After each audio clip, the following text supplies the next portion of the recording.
Hmm. Okay. I'm just checking that my this is being updated, you know. Um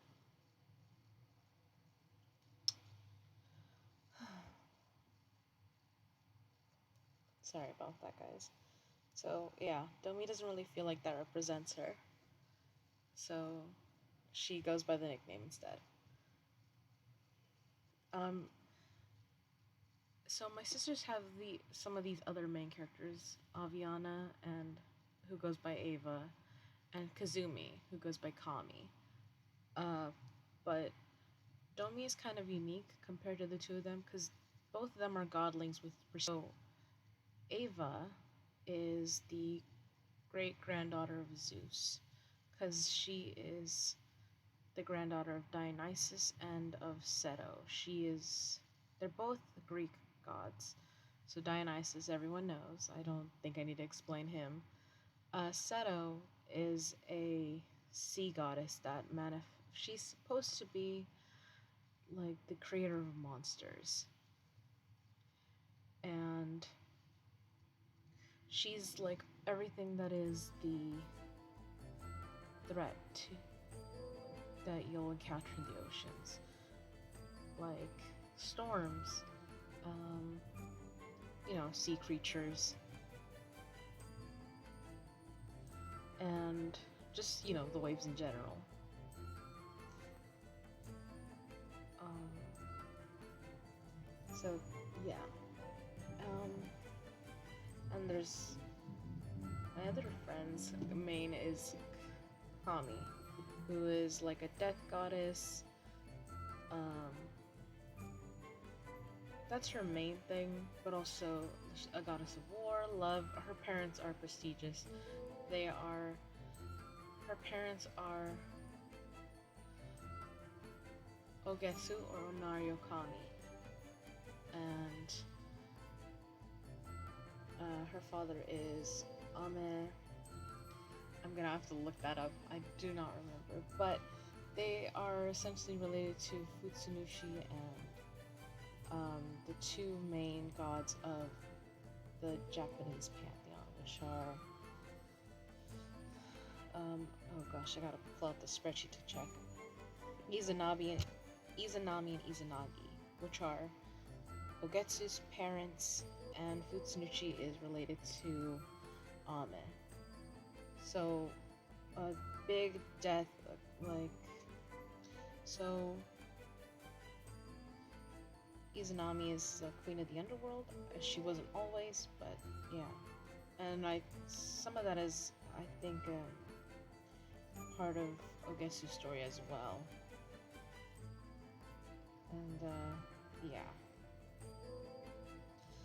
But who I chose for Domi is I chose the Roman god Subagus, who is the god who subdues the bride to the husband's will on their wedding night, or to cause to go under, tame, subdue. It is used in the role of, like, a sexual intercourse, which Domi kind of cringes at. I kind of cringe at the description as well. But that's not who she is. Um, it's not, yeah. But that doesn't mean that it's just because she doesn't like what her dad does or used to do, doesn't mean that she doesn't kind of still has his abilities. Um, and at the beginning of the story, she hesitates a lot on telling her newfound friends what who her parent is, because so I said Ava and Kami are both godlings with prestige, right? Like they have high up um, parents in their pantheons. Domi's dad is somewhat unknown. So there were a lot of like love gods made under Venus, but uh, And some of these like love gods aren't really known where they came from. Subigus is one of those, I think, where you can't trace his ancestry. Um, I mean, like I said, there's really only that little line about him being the god who subdues the bride to the husband's will. Um, I think in some indicators it's like on their wedding night. But yeah, so there's not a lot of information about him, which I thought was perfect because then, when we're playing with these gods, you can't really like offend someone with how you want to represent, right? Because it's like, well, Sabagus was a god that was like I believe he's like on a piece of pottery, and that's the only reason we know about him. But there's not a lot of information about him or what he does, which I think is perfect. um, and it fit my criteria that I introduced to the girls. Um, so yeah. Um, there are other characters I want to talk about and introduce, but I guess first I'll read the beginning intro for the chapter 1 that I have written down. So I just call chapter 1 introductions. And I like to put a listening to line for these chapters that I'm writing. So I put songs, kind of like it's a fanfic, you know. For this one I put press coverage Panic at the Disco because the song is this is just the introduction. So here, I'll read this. Watching all the future gods stream onto campus is bizarre, especially when they're driving cars like this. All those luxurious, sleek angles. From the hood ornament, I can tell it's a Greek deity's car, as you'll explain to me. The Greeks buy from the brand of cars called Pegasus, the Romans buy from Chariot. I can't remember the other 6 brands, unfortunately. I only paid attention to the two I could easily recognize. I just remember that the brands had something to do with the types of vehicles the gods used in the past. Of course, they all look like regular cars. Any other human wouldn't notice them on the road other than the model car. The girl with my hair steps out of She's quick to follow the thinning crowd. They're all heading through the entrance hall building that leads onto campus. I got here early to explore the grounds, so I already got a picture of the inside. It reminded me of the chapels back home. Large, stark, judgmental, and pretentious. Albeit well decorated. The oppressive feeling in my chest when I stepped inside didn't help. When it got more intense, I had to leave. Thank the goddess I was the only person in there at the time. Since then, I've taken to waiting outside the shade on the side of the building. The air is crisp and the grass still feels dewy beneath my shoes. The ground gives in leisurely. When I shift my weight, the brick cools against my back.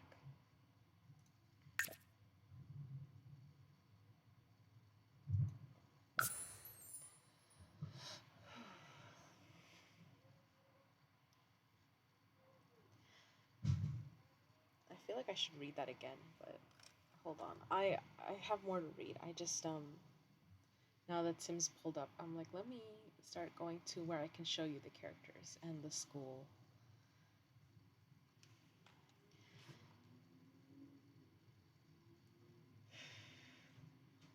And I wonder if I should be showing you guys my pictures. I plan to do this for a while, but I might be cut short. We'll see. Hopefully not.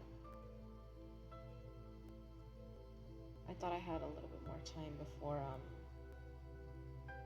my mom got home. 'Cause we kind of have things to do today. But yeah.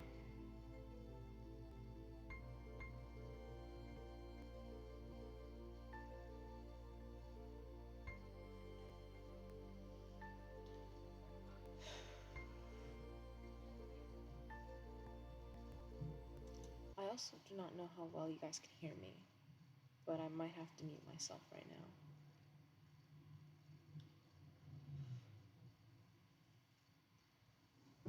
I to be heard, while I'm reading this. I did try to find a mic, but um, I don't know if this computer actually has a spot for it. Um, so there's that.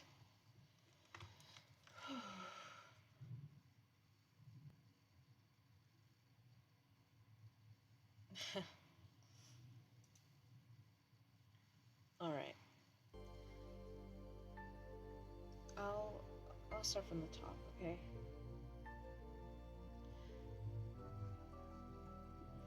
Because I'm hoping you guys can hear me. But I'm not sure how well you guys can.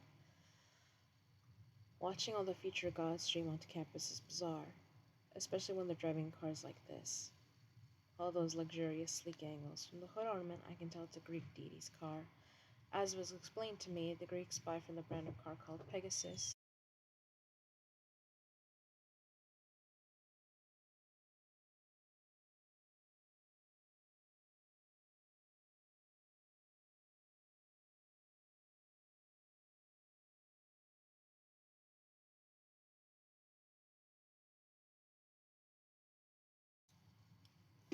Alright, I'm sorry about that. um, yeah. I feel like I'm rushing through and I don't want to do that. But I do keep getting distracted and stuff like that. I do want to move this so we can get it going to where you can see the place that I'm talking about. Okay, I built it in the Sims. I'm pretty sure I shared it. So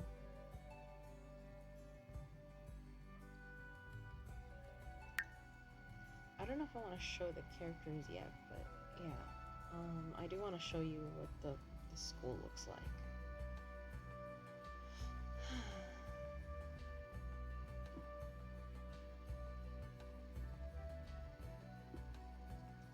Alright. So, Chapter 1 Introductions. Listening to press coverage, Panic at the Disco. Watching all the future gods stream onto campus is bizarre, especially when they're driving cars like this. All those luxurious, sleek angles. From the hood ornament, I can tell it's a Greek deity's car. As it was explained to me, the Greeks buy from the brand of cars called Pegasus, the Romans buy from Chariot. I can't remember the other 6 brands, unfortunately. I only paid attention to the 2 I could easily recognize. I just remember that the brands had something to do with the types of vehicles the gods used in the past. Of course, they all look like regular cars. Any other human wouldn't notice them on the road other than the model, probably. A girl with wine-colored hair steps out of the Pegasus. I wonder if it's natural and who she's related to. She's quick to follow the thinning crowd. They're all headed through the entrance building that leads onto campus. I got here early to explore the grounds, so I already got a picture of the inside. It reminds me of the chapels back home. Large, stark, judgmental, and pretentious. Albeit well decorated. The oppressive feeling in my chest when I stepped inside didn't help. When it got more intense, I had to leave. Thank the goddess I was the only person in there at the time. Since then, I've taken to waiting outside in the shade on the side of the building. The air is crisp and the grass still feels dewy beneath my shoes. The ground gives in leisurely when I shift my weight. The bricks cool against my back. The crushing pressure is still there and has been steadily growing over the last few hours here, but I've adapted to it the way I do with everything. Slow breaths in and out as I play with the lid on my golden lighter. It makes the most satisfying clicking noise. Aiutami Dea. Still no response. I suppose I shouldn't expect one. Most people don't, after all. I crave another cigarette despite my chest being full of smoke. This isn't my first time having to wait, and it won't be my last. Good things come to those who wait. Breathe in, breathe out. Click. The discomfort would make someone less resilient squirm, but I have always thrived under pressure. No matter what I have to endure, it will always be worth it. This is nothing. Once I see her, I won't even remember the last few hours. So, this is what a university for gods look like. Somehow, I never pictured it be this easy to get to.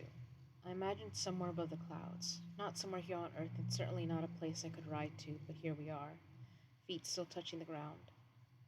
I distract myself by people watching and trying to figure out what pantheon they might be from. There are less students streaming onto campus now as it gets closer to 11. From what I've gathered, that's when orientation begins. The next impressive car I see is completely black, with a window tint so dark it's surely illegal. Well, it would be if a little demigod wasn't driving it. On the back of the car, I see a faint gold decal. From afar, it looks like a cage, but as it drives past, it seems to be one of those palanquins that people carry. A tall, shy looking girl steps out, heading for the entrance hall with hardly a glance around. When I see an all too familiar figure on a pristine red chariot, I turn towards the woods. Even without looking back over my shoulder, I can easily recall the wild waves of her dark hair covering her shoulders, the warmth in her eyes and skin, her softness, the location of every mole, the way her voice can bite and soothe. I can feel her presence, the heat of her against my back. I can almost swear she's already got a hand on me. All the stress and frustration that has built up over the last several weeks melts off with her presence, finally nearby after so long. My lungs no longer feel like they're being bruised by my ribs caging them in. I want to turn around and fall to my knees before her. I want to enjoy the comfort even at the definite cost of her wrath. But it's not time for that yet. Time to find another shadowy corner. Patience, her voice whispers in my mind, and for a moment I'm sure she spotted me. And then we come to one of the first headings, and it says Domi. So I'll show you guys the pictures that I have for this. So this is the car that the wine hair colored girl was driving. It's a sports car. This is like the Pegasus.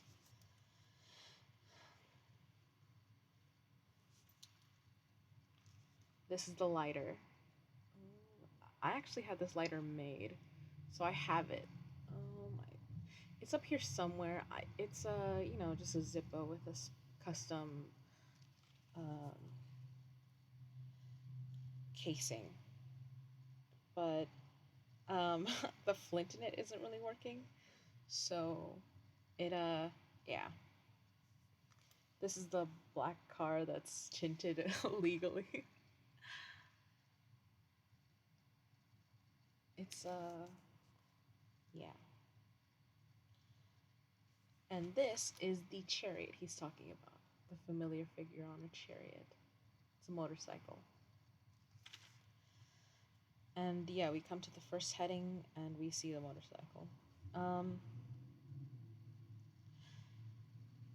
so yeah, this is like Domi's first time speaking, which I think is kind of fun because a lot of people, when I was showing them this, um, they did not realize that Domi wasn't speaking at the beginning of the story for like the first page, and I'm like, yeah, I know. Like no one asked me like what happened with the shift there, um, because I guess it's subtle enough. So that means someone is watching outside of Domi's perspective, and now we are in my main character's head. When I climb off my chariot, I notice a few stairs. Seems I'm one of the few not driving a car, and it seems that more than half the cars in the lot are luxury models. There are a few Camaros and Bentleys. It seems most have opted for sports cars or classic models in good condition. There are a handful of average cars, hardly any other bikes besides mine. Well, the plan was always to make an entrance. When I pull my helmet off, I hear a few hushed whispers and gasps. A glance down on one of my mirrors tells me it's not because my hair is messed up. No more than usual, anyhow. My hair always has a tussle look about it. It's like me, wild and hard to manage. It's constantly like I just rolled out of someone's bed, and at this point, I no longer worry about it. I just push it back into place. I take my backpack off so I can put my gloves and helmet away. There's a delightful chill in the air. I'm tempted to check my acceptance letter, but I know the instructions by heart anyways. They won't read something different now after the fifth reading. Besides, Dad told me where to go. All freshmen are to head to the entrance hall. The entrance hall is a tall three-story building with pale faded bricks and massive double doors. Tall rose bushes stand guard and vines of ivy creep more than halfway up the building. The only way onto campus is through here. Dad said trying to go around the building just gets you lost. The only fence is the woods surrounding the campus. Of course, that's just to keep humans out. The woods are the only deterrent that's needed. Dad reassured me that I shouldn't fear anything in the woods or in the school. Fear gives power, and I shouldn't allow anything to have power over me. When I stepped up to the doors, a guy holds the door open for me. I nod politely and whisper thanks. The room is filled with people from all walks of life. It's hard to say where anyone is from. The main hall is a long, wide building with a high ceiling, a large stained glass dome in the center. I estimate that it could comfortably fit 3 ballrooms. Looking up, it reminds me of the cathedrals at home. Looking around, it feels like there's more than 800 students. Dad told me there's 8 pantheons. Each pantheon has up to 100 students total, meaning each year the student gods select 25 promising students for their pantheon's freshman class. Of course, with the number of gods having offspring dwindling nowadays, that's usually less. Not to mention that not all students make it through the 4 years. Apparently, the trend with the past few generations has been for godlings to withdraw before their senior year, retaining their abilities while refusing the responsibilities of becoming gods, not wanting to go through the final trials, which are notoriously dangerous. So it's even less likely that the senior class ends up with the full 200 students it should. With so many people, I'm surprised by how conversation is kept to a dull murmur. Even the clicking of heels on glittering marble seems muted. We all recognize that this is a sacred space. As I find a place to stand in the middle of the crowd, I notice a small stage that has been erected just a few paces back from the center of the room.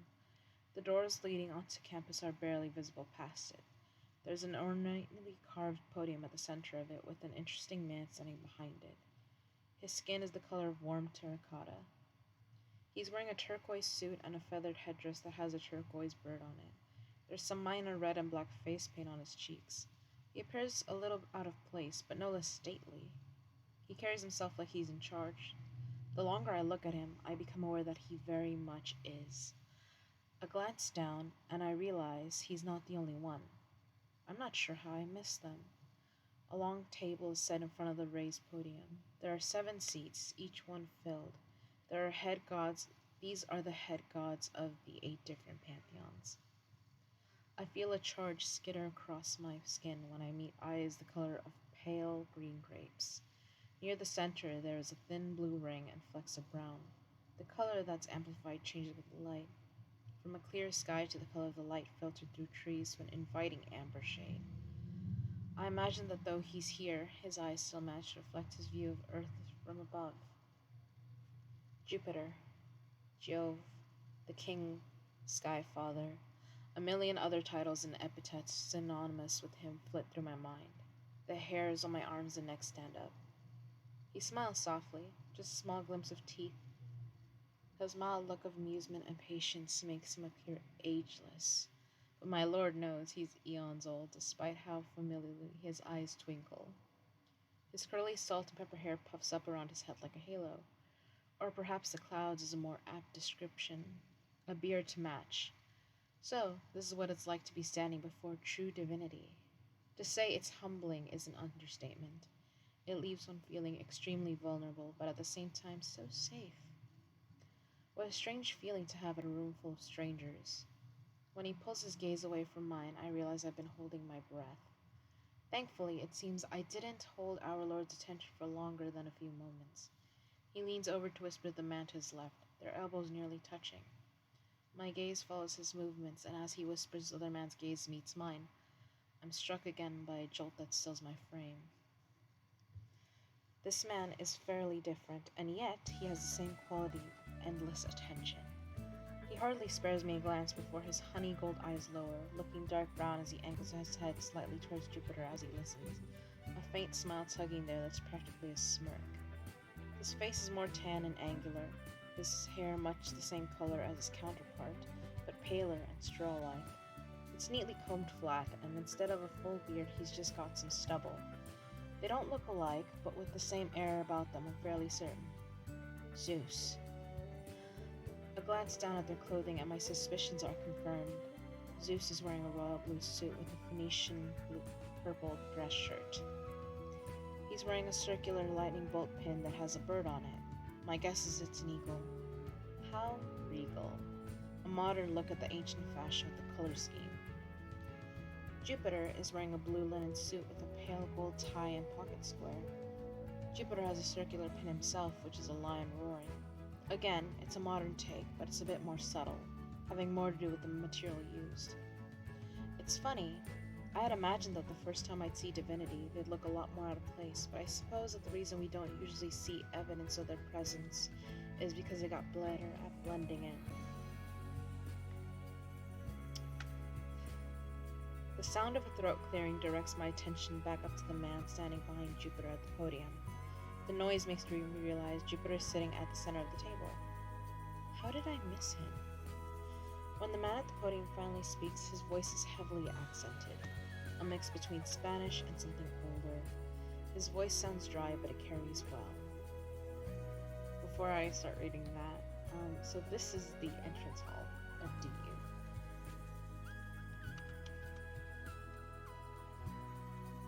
So I had to put a podium.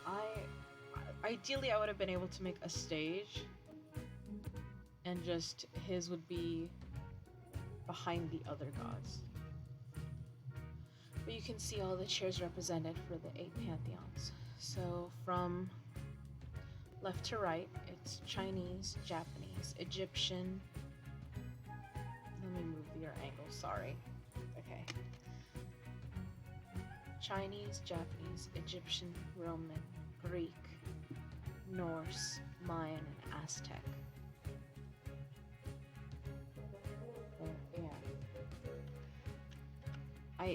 Like I said, ideally there would be a stage with this podium on it behind them, and they would be sitting at tables in front of the stage.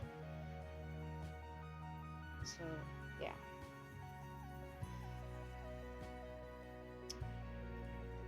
Oh, and I guess I can show a little bit of what I think it looks like on the outside. Kind of looks like the entrance to a museum.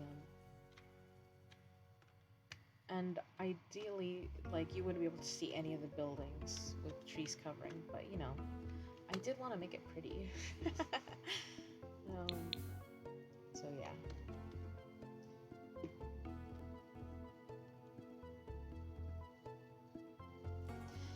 Alright, let me continue reading, but I do have to plug my phone.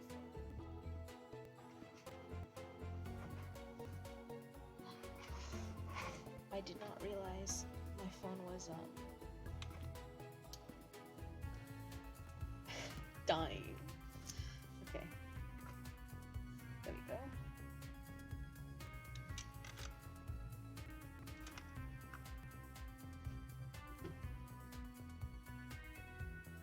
Okay. Welcome all. I am Shutukutli, and this year I get the honor of welcoming you all. We are all very excited to see what you can do and have a high hopes that you'll do well.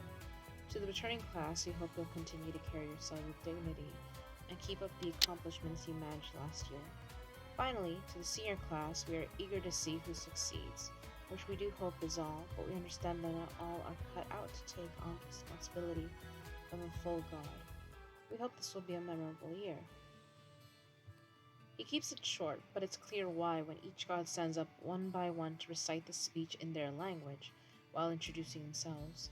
The first person to speak after Shutukutli is Jupiter. Even as Jupiter repeats the speech in Italian, hearing it spoken in his voice makes it sound completely different.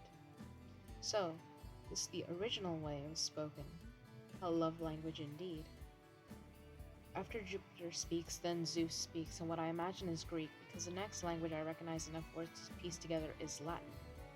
It surprises me when the next person to speak isn't the man set on Zeus's right, but the gods to his left. I don't recognize the language the man speaks, but I can guess that he's the Chinese head god from the traditional red jacket he's wearing. Dad mentioned something about the gods usually wearing the most noticeable color of their pantheon. The beautiful woman next to him is speaking Japanese, I think. Some words sound familiar, plus she's wearing these traditional jade robes that I've definitely seen in anime before. Her hair is done up in a bun. The man next to Jupiter then speaks. I'm beginning to remember what Dad told me about the order of the gods, and by process of elimination I can guess that this is the Egyptian head god, Osiris. The god to the right of Zeus speaks, and his voice sounds fairly guttural at first before it smooths out a little into what I can recognize as German.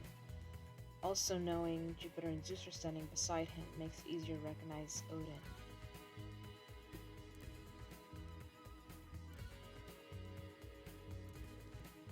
When Odin is done going through French and most other European languages, the man standing at the furthest right end speaks.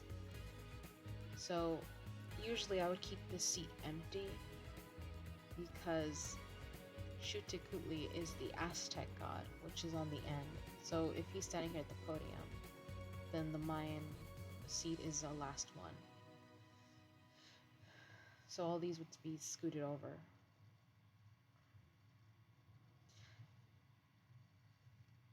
The man recites in two languages, one that I recognize as being Spanish. Being a future love goddess, Dad pushed me to recognize and understand the love languages at least. As interesting as the languages sound when being said by literal gods, it's hard to focus after getting used to the different rhythms of their voices in their language. It's nostalgic though, the way words take on a different cadence when said in a church. It's soothing. I can feel the energy in the room shift depending on who is speaking. I can see who's leaning forward with full attention when their god speaks. When the man at the podium speaks up again, I have no idea what he's saying, but that is also when I hear someone whispering to themselves in a language I know I heard earlier. To my left, there's a tall girl with wine-colored hair. It's a dark burgundy color that's closer to purple than red, almost eggplant. In darker lighting, her hair could be mistaken for black. She's gorgeous, with full lips and high cheekbones. Her dark jeans hug her shapely legs. A red peplum top that appears tailored for her, and a white blazer. She doesn't look like a model. Sorry, I misspoke. She doesn't just look like a model. She looks like a descendant of Venus. It takes me a moment to recognize that her shoulders are tense. Her fingertips linger around the simple turquoise necklace that's nestled in the hollow of her throat. Her lips moving silently. Praying, perhaps? For a moment, I debate with myself. Do I want to risk offending the gods by speaking? But then, what if I miss my chance to get to know her? I take a small step closer, a smaller one than I'm used to taking, as I lean to whisper to her. Apparently, I'm willing to risk the god's favor. In my defense, she is gorgeous. Cual es que lingua? It takes her a moment to realize I'm talking to her. I change tactics since it's clear she doesn't immediately understand me. Do you speak English? Yeah, I speak English. It's just a default to speak in Greek. Hi, I'm Ava. Ah, one of Zeus's flock. A descendant of Aphrodite then again, most goddesses are beautiful. I catch another willowy girl looking around nervously out of the corner of my eye. She's beautiful, with a delicate, elegant frame. Her features are dainty, her long black hair and dark eyes are captivating. Like a doll or one of those actresses from a K-drama. A long-sleeved, off-the-shoulder top tucked into a short, flared skirt accentuates her collarbones, tiny wrists, waist, and hips. A thin black velvet choker around her throat. Ava seems to notice her at the exact same time. Sorry about that. Ava seems to notice her at the exact same time, and when we make eye contact with her, she waves. Ava motions her over before I can, and she approaches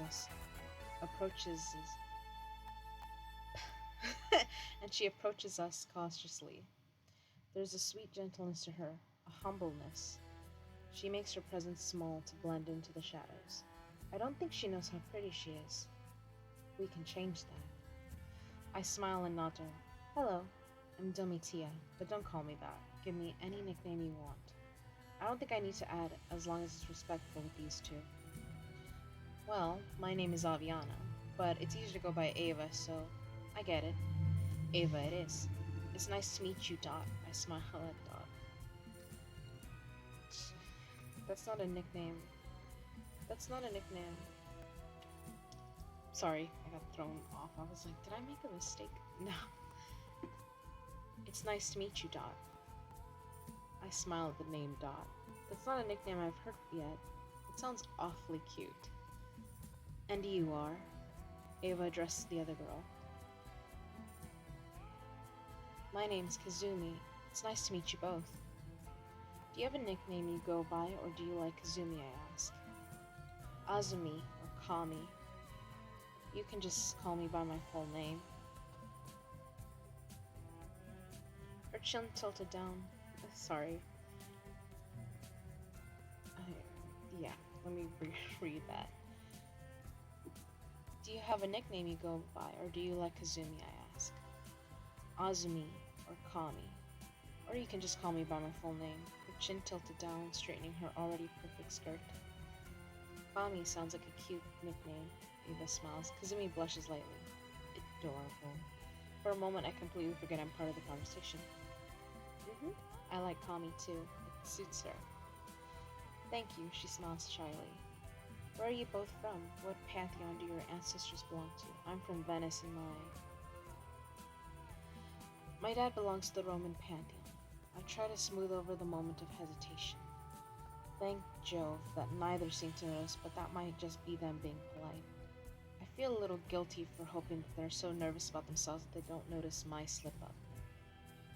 I'm from Greece, Crete specifically. My grandfather belongs to the Greek pantheon. My grandparents belong to the Greek pantheon.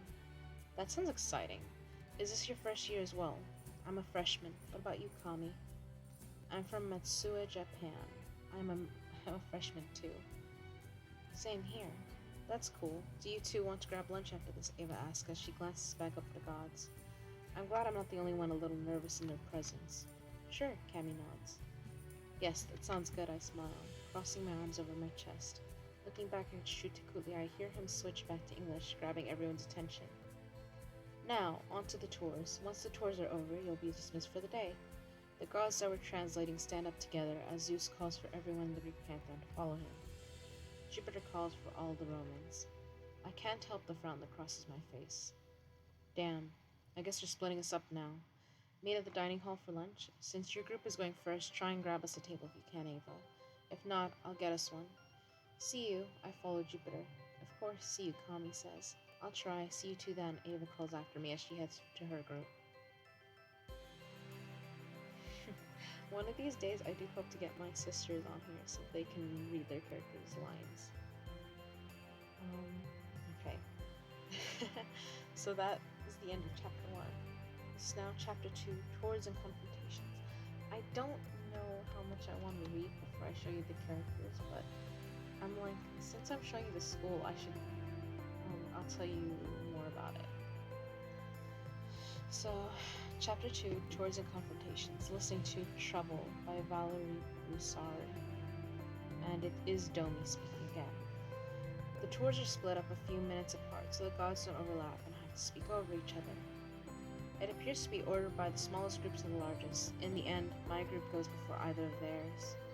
Standing before Jupiter is anxiety-inducing. I can feel this pressure rolling off him. It's familiar, but that doesn't make it comfortable. The power coming off him is both addictive and frightening. What must a human feel if I can hardly fill my lungs? Do I give off even a fraction of this? Is this why people were wary? Jupiter smiles as he leads us out the other set of massive double doors, and we get our first look at campus. It's magnificent. It feels warmer here. I only need a light sweater here, where in the parking lot it feels like a proper jacket was necessary. A gentle breeze and a vibrant field welcomes. As I'm sure most of you already know from the brochure or your parents, this school was built during the Renaissance, and some of us realized we had to keep doing our job. We'd essentially retired until there was a call for us. It took us a while even with our recognition, so we haven't been open the entire time, but this school has a lot of history in it. A fond smile graces his lips as he looks back up at the entrance hall.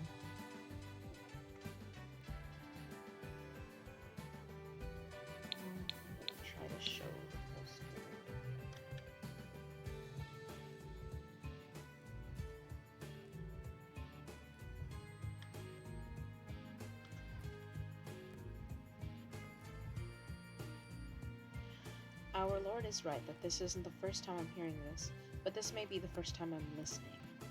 Jupiter has such a polarizing voice, so jovial and dreamy. When Dad explained this as I read the brochure, it didn't sound half as interesting. It's a different experience to be here looking up at the massive buildings. I can feel the time and love put into it over the centuries. It's a certain warmth that I can that I can hear growing in Jupiter's tone. I feel so small, but also part of something much grander. It's similar to the feeling I got when I first stepped into one of Jupiter's temples. We often have to rebuild, but we generally like to keep the styles similar to when we first gathered together to build it. After all, you can't go wrong with the classics. He winks at us and his eyes twinkle when there's a handful of laughter. At first, it was just Zeus and myself. Then Odin joined us. We obviously were not the oldest pantheons, but we were the quickest to adapt. I feel some pride when I remember Dad pointing out that the Romans were considered one of the most powerful civilizations, and that's why people still talk about us. History mixed with myths and legends is why we still have power. Jupiter sighs tiredly and says a line I've heard Dad say before. Humans can be so capricious with their faith. There's a moment of silence after the melancholy spills out. It sounds so much deeper from Jupiter. I can hear the years in his voice. I never really took it seriously before, but then I didn't imagine I would be on this path until I got here. Becoming a god won't be easy, and staying one will be even harder. Even if I get through these trials, they will not compare to what I actually have to deal with to keep. They will not compare to what I'll actually have to do to keep the attention of mortals. Already, so many have disappeared because there was no longer a call for them. I can hear the weight of their names on Jupiter's tongue, names that likely only he remembers now because humanity forgot. I shudder when Dad's face pops into my head. I forgot that he was once among the minor gods that would have ceased to exist, were it not for the handful who knew his name and my mother. I would not be standing here now. Were it not for the handful who knew his name and my mother, I would not be standing here now. Jupiter shakes his head and the clouds clear, just the barest of smiles before he continues. The others followed our lead and paired up to assist each other before they eventually joined us here. Still, as you'll notice, there are many that haven't joined us, and others which have faded considerably. To prevent fading, our goal is to eventually involve the other pantheons. I'm sure some of you have already heard, but some of the others are difficult to interact with. Hence why there are only 8 here. I had no idea they were still holding out hope that the school would grow. Dad doubted it would ever happen because of how stubborn and set in their ways some of the gods are. Others simply prefer to remain in their territory, as that's how they choose to protect themselves, which I cannot fault them for. As you know, this is neutral ground. Right, Dad mentioned this. Since the school is neutral ground, this is essentially means that while Jupiter is in charge of us, he isn't in charge of the school. The one who is in charge changes each year. However, Dad mentioned that Jupiter and Zeus are considered the enforcers, regardless of who is officially in charge since they started the school. I think he was trying to reassure me that Jupiter would look out for me. All of us here have agreed to respect each other, and we expect you to follow suit. Not to mention that nowadays there are less of us, but perhaps that will make the eventual integration easier, Jupiter says, brow furrowing with something, before he lights back up. Oh, but do listen to me go on. I apologize. I know most of this is old news. Jupiter makes a dismissive gesture, like he's been rambling unimportant nonsense. But one glance around tells me that all of us are stunned. Some of us may have had an inkling and heard pieces of this from our parents, but this is the first time where it felt like we are included. We are part of their grand plans for the future. Jupiter points to the closest building on our right, which is squat and wide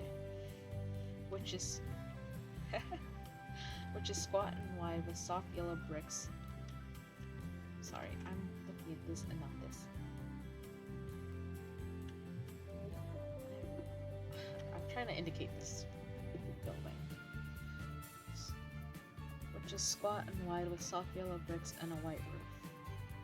I think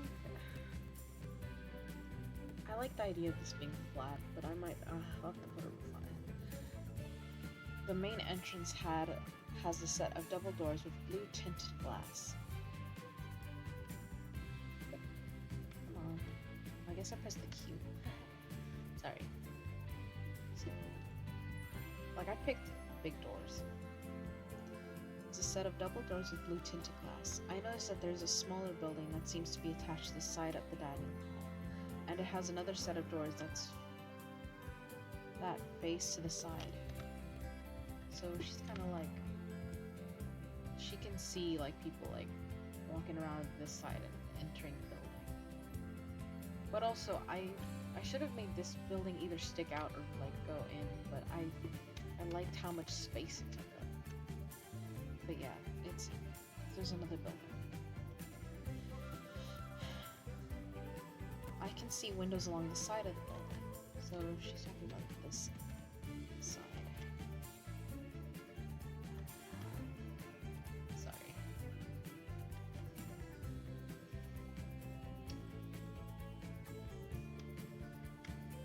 So these are windows. It's because Sims has limited space, so you know, I had to. I put the windows, but yeah.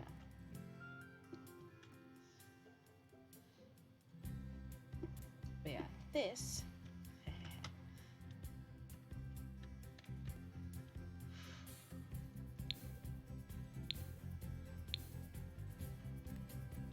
Okay, so in my head they're standing here. So that is the dining hall. Attached to it is the student's door, where you'll find your books and most anything else that's necessary. The lines can get quite long these first few days, but I wouldn't wait. Jupiter switches seamlessly to Italian as he repeats himself. Next to that is a long building that apparently holds the offices of the main guards. Right next to it is the infirmary. So this is supposed to be like the main offices. Like it's the admin offices, right? And then this is the infirmary. So like the nurses. Yeah, where all the like medicine gods would be. Because like I said, Sims is kind of limited in space. I only did 2 offices. So the 2 offices I did were Shutikutli's because he's like the head god this year. And I believe I did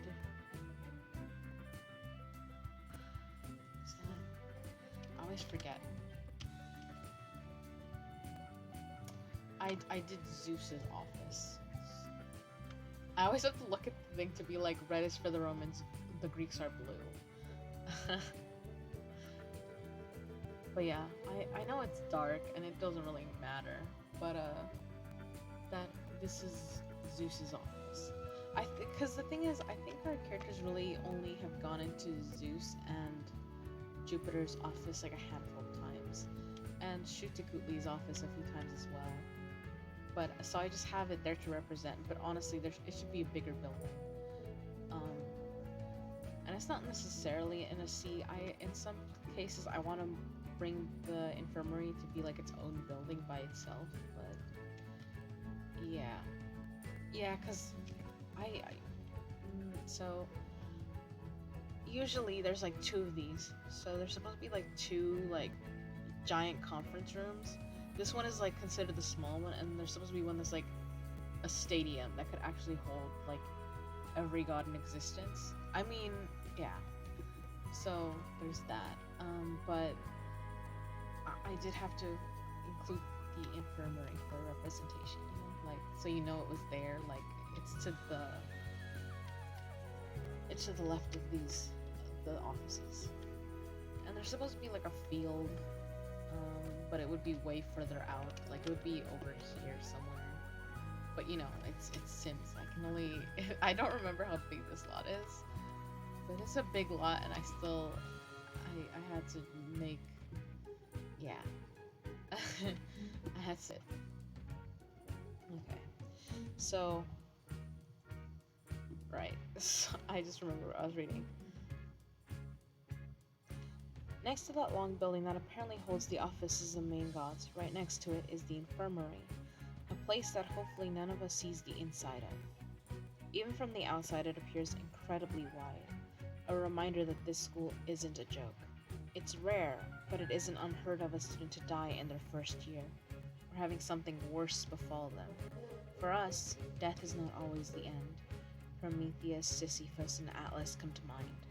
Not to mention the sting across my back of the punishments that the Propiotides, Medusa, Lamia, and Arachne were subjected to. The buildings straight across from the main hall are all themed. Straight across from the main hall are all themed.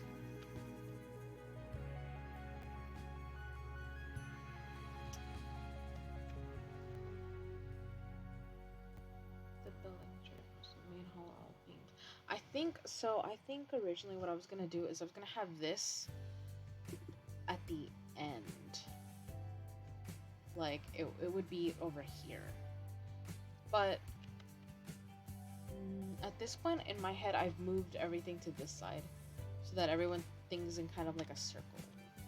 Because part of like there being a field over here, there is also supposed to be like classrooms, like even further. And then even past the classrooms is like another field and a places where you can like temples where you can go worship the gods that you care for. I might have to change. I might have to write some of that in. I might have to change that sentence. Oh, okay. Yeah, okay. I am jumping ahead. So it says the buildings straight across from the main hall are all themed. So, like I said, if that's the main hall or the entrance hall, there would be buildings here, and they are all themed. They are in 2 rows, offset, so we can see all 8 of them. So it's like in a zigzag pattern like this.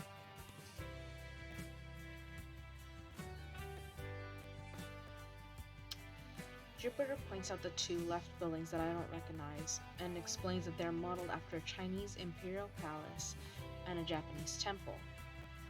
The Egyptian pyramid, Colosseum, and Greek temples are obvious.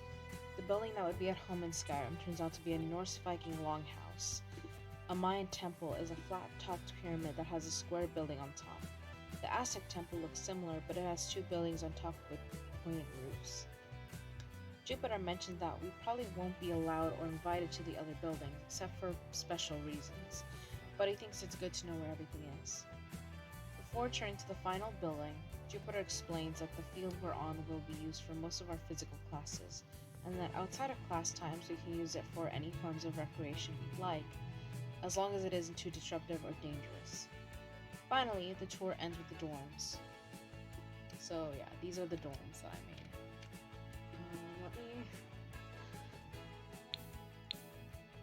So yeah, they're like, imagine they're standing like here in the middle of everything, and these are dorms. Okay.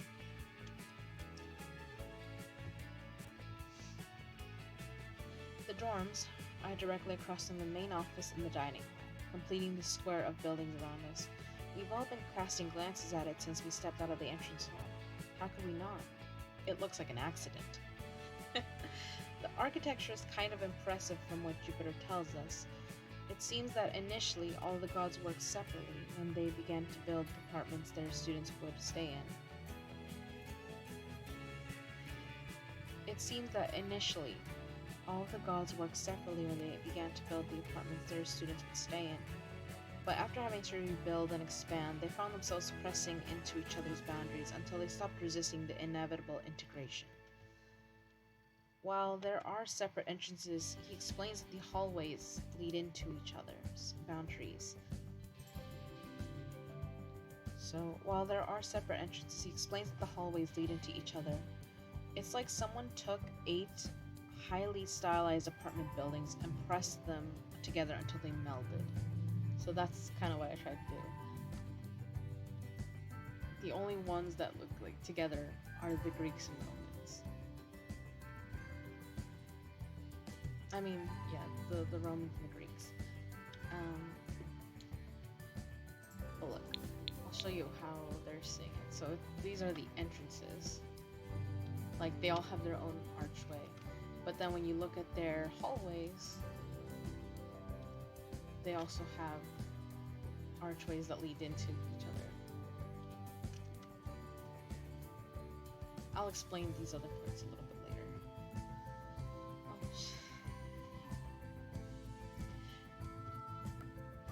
And press them together until they melded.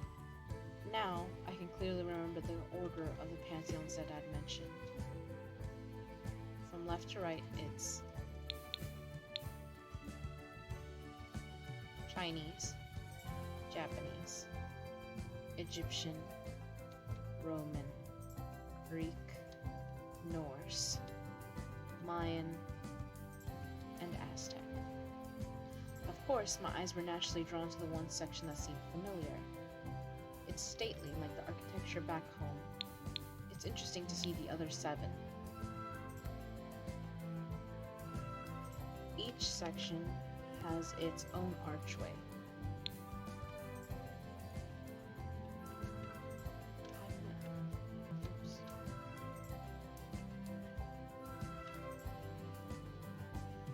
Each section has its own archway that gives a peek inside along with a symbol above it.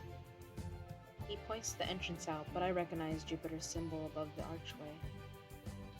Jupiter seems a little embarrassed about having to point out his own symbol, which looks like a fancy 4 or 2 or 21 squared.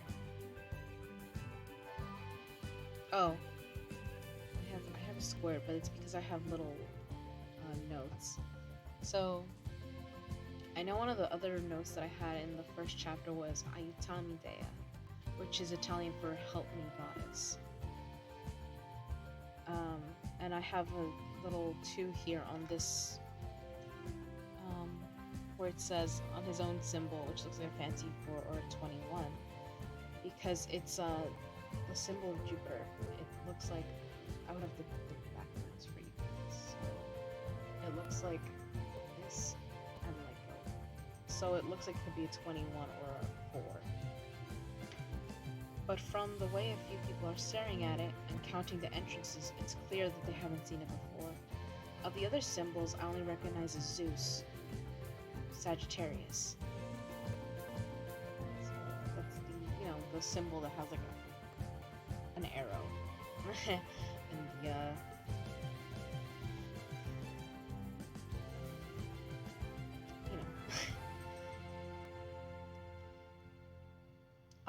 Before you go, as though any of us were going to walk away. I mean, who walks away from a god before they're dismissed? Jupiter pulls out a stack of cards that are almost the shade of his suit from a clipboard. I hadn't noticed that he'd been carrying. Here are your class schedules and room keys. He starts calling us alphabetically using our first names. The names will be addressed by as gods. I grit my teeth as I brace for Domitia. I manage not to flinch at the familiar sharp burn across my back. I ignore the feeling the best I can as I step forward and put my hands out.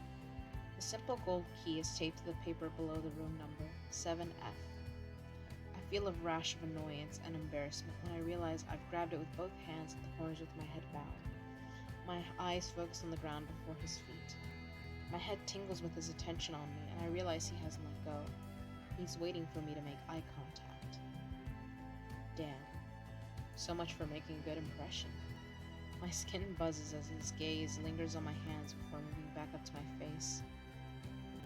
That is your name, is it not, my dear? You're Subagus's daughter? My stomach rolls over at my father's name. Not to mention that this is the first time Jupiter has addressed me.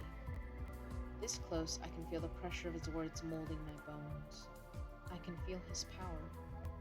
I can almost taste his energy. It's the healing freshness of rain after a drought. It's soothing. I hear some hushed whispers and soft gasps behind me that make me suppress a wince. Come on, Domi.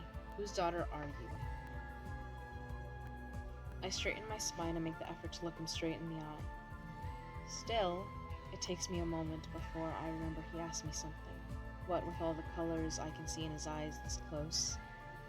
Great. Getting starstruck in the presence of my dad's boss. My future boss.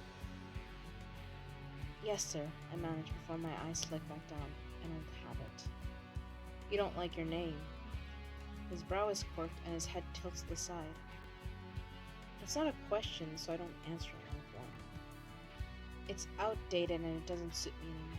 I prefer a nickname. Anything from Domi to Tia. Any kind at all will do as long as it's respectful. I inwardly wince. Damn it. It just rolled off the tongue. He's our king. It doesn't matter what he calls us. Alright then, my dear. I'll make a note of it. He finally lets go of the paper, but it's not until his eyes release me that I remember that he's not what's grounding me. I am. I step away, breathing easier when I am not in arm's reach. Still, he didn't dismiss me or anyone else, so I remain just like the others. He's so patient. Everyone hesitates when they're called to approach, but he doesn't appear to mind. Well, he is a king, so he's probably used to it. When all the cards are handed out, he looks up and seems to realize we're all still waiting. You're all free to go about your day now. I'll see you all tomorrow morning during the exhibition of your ability, so rest up, he announces cheerily once he's composed himself, and then he cuts through us to head to the main office. This time when he speaks, I don't feel his energy washing through me. It's both a relief and a disappointment. I wonder if he is aware of how affecting his presence and voice are, soothing like rain when you're indoors, until it becomes a storm. A few people start to whisper to each other, some not knowing anything at all about what Jupiter was referencing when he mentioned the morning. Thankfully, I'm closer to a godling than a demigod, at least in my home life. Godlings are what we refer to as the direct children of gods, many of which have no trace of human blood. They're born with ichor in their veins. Their blood doesn't always look like ichor, but that doesn't change the fact that there's nothing human about them. So the note I have here is that ichor is the golden blood of the gods. Demigods are half human, but sometimes they're more human than divine. Sometimes they're the child or grandchild of a god's offspring. Half of the time, the demigod's divine parent or ancestor isn't involved in their life. Not many bother to have offspring anymore, so the university started to expand who it let in. Anyone with a scrap of potential in their blood has been invited, myself included. That's why there are students here who likely didn't find out that they were of divine. That's why there are students here who likely didn't find out that they were of divine blood until their acceptance letter came, or a week ago when their parents told them to pack. Some, I'm sure, don't even know their lineage, what ability they might have, or any of their history. It's upsetting, honestly, looking around and seeing frightened, lost faces. I'm lucky. Were circumstances different, I wouldn't have gotten. I have a human mother, but my divine father never left the picture. Still, demigod or godling, one thing makes us all the same. We don't gain control of our abilities until we're 18. Sort of a second puberty. It's just as frustrating as the first, but in a shorter time frame. Depending on how much divine blood is in your system, along with the proximity to your ancestors, your abilities may show sooner. Faintly, of course, but having any actual control is incredibly rare. As far as I know, even the kids that were just made by a single divine parent take time to control their abilities. So, the thing Domi is referencing here, when she said they were just made, is like, so there's all these stories of gods just making humans from, dirt, or maize, or, I said maize, so cornmeal, not mice.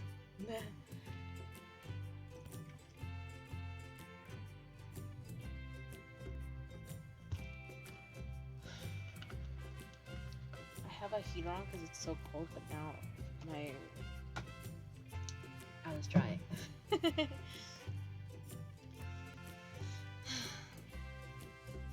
A girl with black and white hair catches my attention.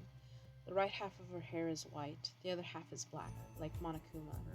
Her gray chiffon dress adds to her monochrome aesthetic. She hesitantly approaches two different people, but they shrug her off. I take a few steps closer and I feel the warning in my bones, the instinct to walk away kicking in. It's not a firm pull though, nor is it often that I listen. When you live with a divine being, it's so easy to ignore the constant whispers of danger. When I step close to her, I can feel this warmth coming off her. She takes a step to the side without looking at me. I suppose she thinks I want to walk by, but when I remember where I am, she slowly turns to look at me. Her eyes are silver. When she makes eye contact, her hand wanders up to her pale lips. A reaction I'm used to, but it's still disheartening. I don't try to be intimidating, but it comes with the territory of being Subagus's daughter. Her nails match her eyes, but her cuticles are blackened. Yes, I see the question more than I hear it, the smallest movement of her lips. You look lost. Yes. What's happening tomorrow? She starts to turn towards me. So you're Subagus's daughter. I turn my head as a guy approaches us. He's dark-haired with a neat beard. He's got a golden rope looped around his broad shoulder. His smile is warm, but it fades as he approaches. He raises a brow as he glances between us. She gasps and bows her head before rushing into the dorms. I can't help but frown when she flees. Why were you talking to a death goddess? His dark eyes search my face in confusion. I release a sigh between clenched teeth. That was rude. He stares, so I elaborate. You scared her off. She looked lost. So, she's a death. Her ancestors or parents are. I cross my arms over my chest as I allow irritation to bleed into my tone. She isn't. Not yet. We can't just pass judgment on someone for their lineage. She might choose her own path. Even if she is, it doesn't matter to me. Everyone needs reassurance every now and again. Death gods aren't the exception. They can feel fear just like the rest of us. I turn away from him and head towards the student store where I feel the heat building inside me. I need to get a grip on my temper. I can't be using my influence recklessly. Perhaps I snapped at him for more reasons than just hers, but I can't help it. I dislike the idea of judging someone based on their ancestors' past, as though they had a choice in their birth. I especially hate it when it's aimed towards someone who hardly knows their ancestor. I at least know my father, and while I don't condone his past actions, I do know who he was is not the same man he is now. I am determined not to take the first path he went down. Mine will purely be my own. Most people went into the dorms when Jupiter dismissed us, but a few like me head to the student store. Since I'm sure the girls will probably be a hot minute before they catch up, I take the opportunity that the line is short and to grab all my books. Turns out I need the school's handbook and a history book for each pantheon. I notice none of the books have an author. My guess is that either all the gods actually got together to write their pantheon's history, or just the main gods did. After I've got my books, I head to the dining hall through the connecting door. When I walk in, I'm one of the first people in the dining hall, and the whole room smells delicious. The dining hall is a large room with tall windows. Sorry. I keep on pressing A when I mean to press S, or vice versa. No, my screen has frozen. Oh my god, it's 4. Have I really been reading that long? Jesus. Okay. So yeah, this is the dining hall.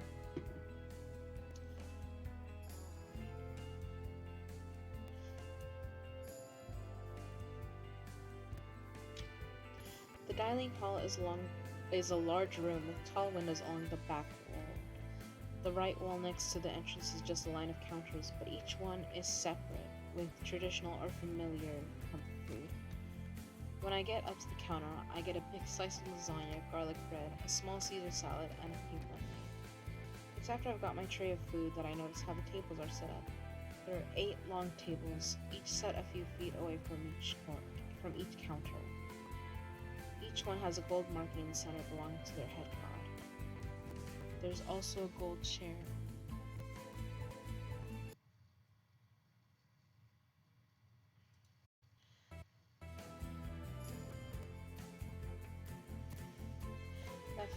There's also a gold chair that faces away from the counters, which is with the god's emblem. The rest of the chairs match the table. Ours is red. A glance at the tables on either side reveal the chair cushions to the right are soft yellow, while the ones on the left are royal blue. So the pattern continues.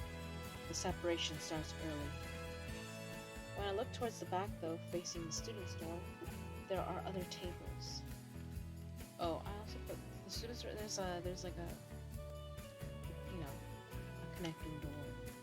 So these are the tables Domi's looking at. She just got her food from here. These are the tables. This is her table, the Roman table.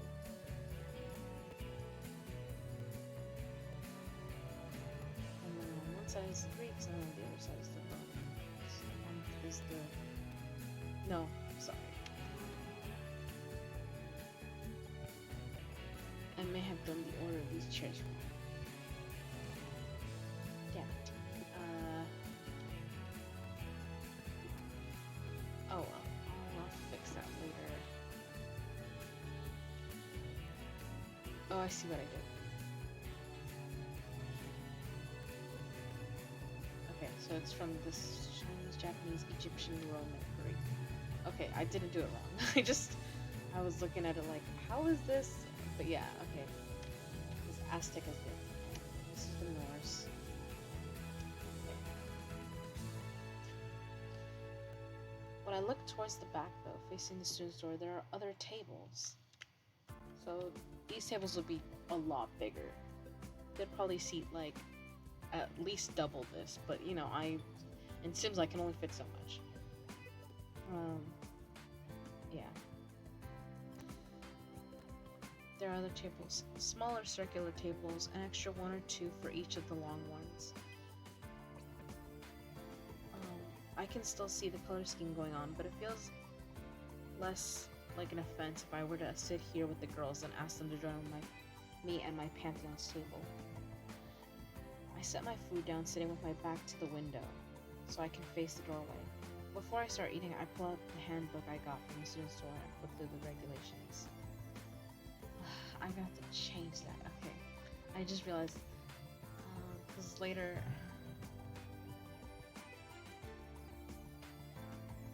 she says her back is to the what? To the window. Back to the window, so I can face the doorway. No, I'm gonna. In my head, Domi was sitting facing this way. Instead.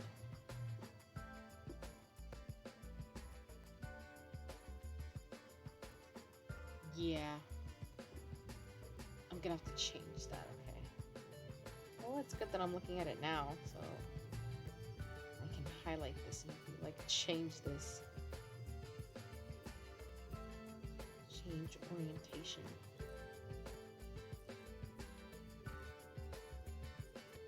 Okay. But before I start eating, I pull out the handbook I got from the student store and flip through the regulations. From what I can see, there isn't a rule that says we need to sit at the assigned tables. Oh, it's obvious sitting here that it's heavily encouraged, but there's no clear wording that says we can't.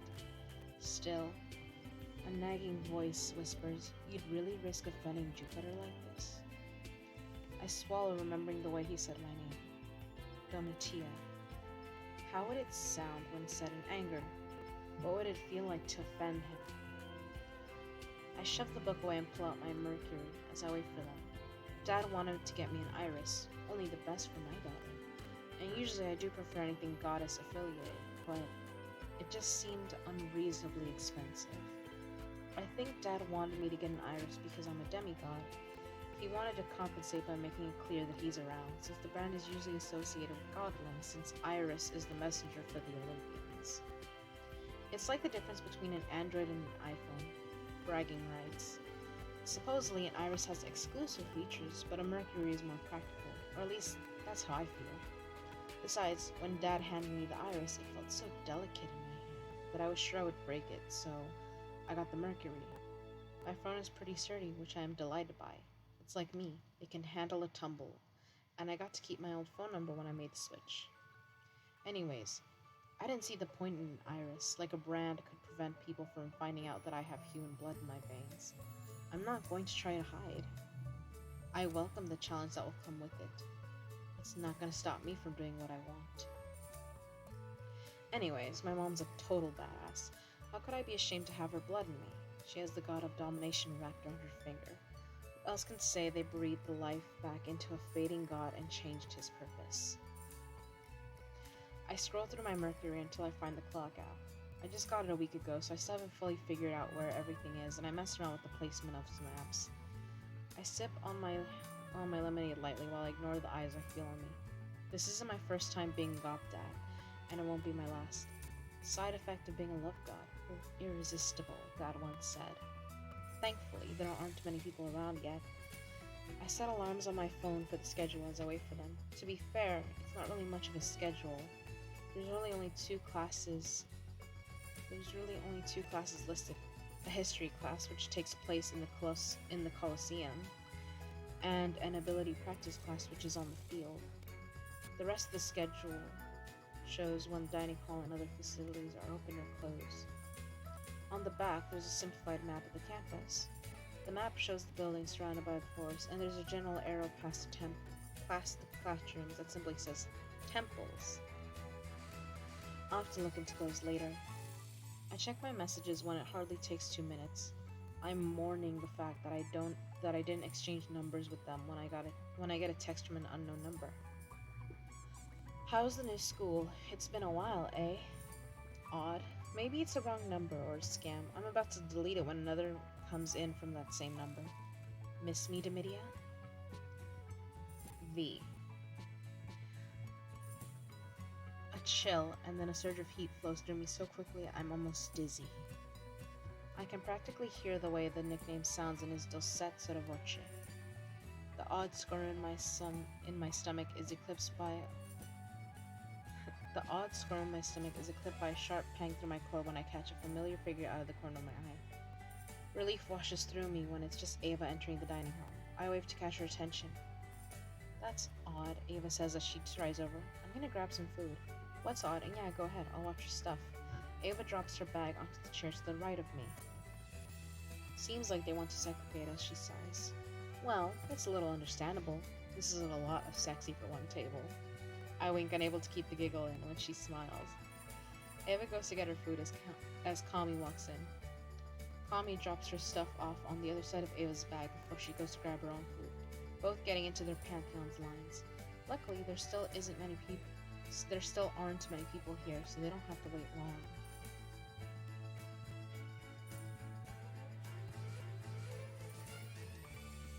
Ava rejoins me with a gyro, some fries, and a piece of baklava on her tray. Shall we sit at our own tables? I can't blame her for feeling wary. I feel it too. Jupiter seemed mild enough, but I still hate to disrespect him. Well, my tour finished 15 minutes ago, so I've had time to look at the handbook. There isn't a rule stating that we have to sit at the designated tables. It's implied, but nowhere does it strictly say it.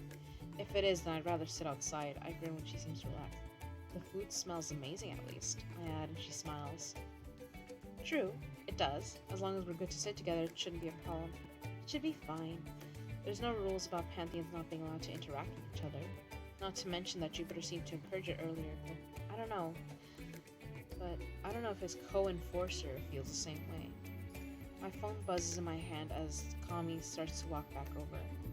I've missed you. Meet anyone of interest? Anyone that I should know about? V. I can't help the frown. I can't believe he has the gall to say and ask such things. Leave it to him to piss me off when he isn't even around. I want to answer. I want to tell him that I don't share the sentiment and that it's none of his fucking business. But I know that answering, even rudely, would give him what he wants.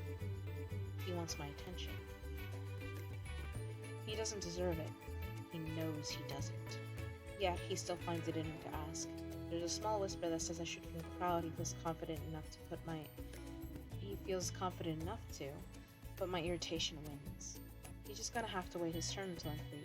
I'd be well within my rights to make him wait, just as long as he made me wait. Maybe even twice as long. When Kami rejoins us with a bowl of ramen and some shrimp and tempura on her tray, I set my phone down to eat.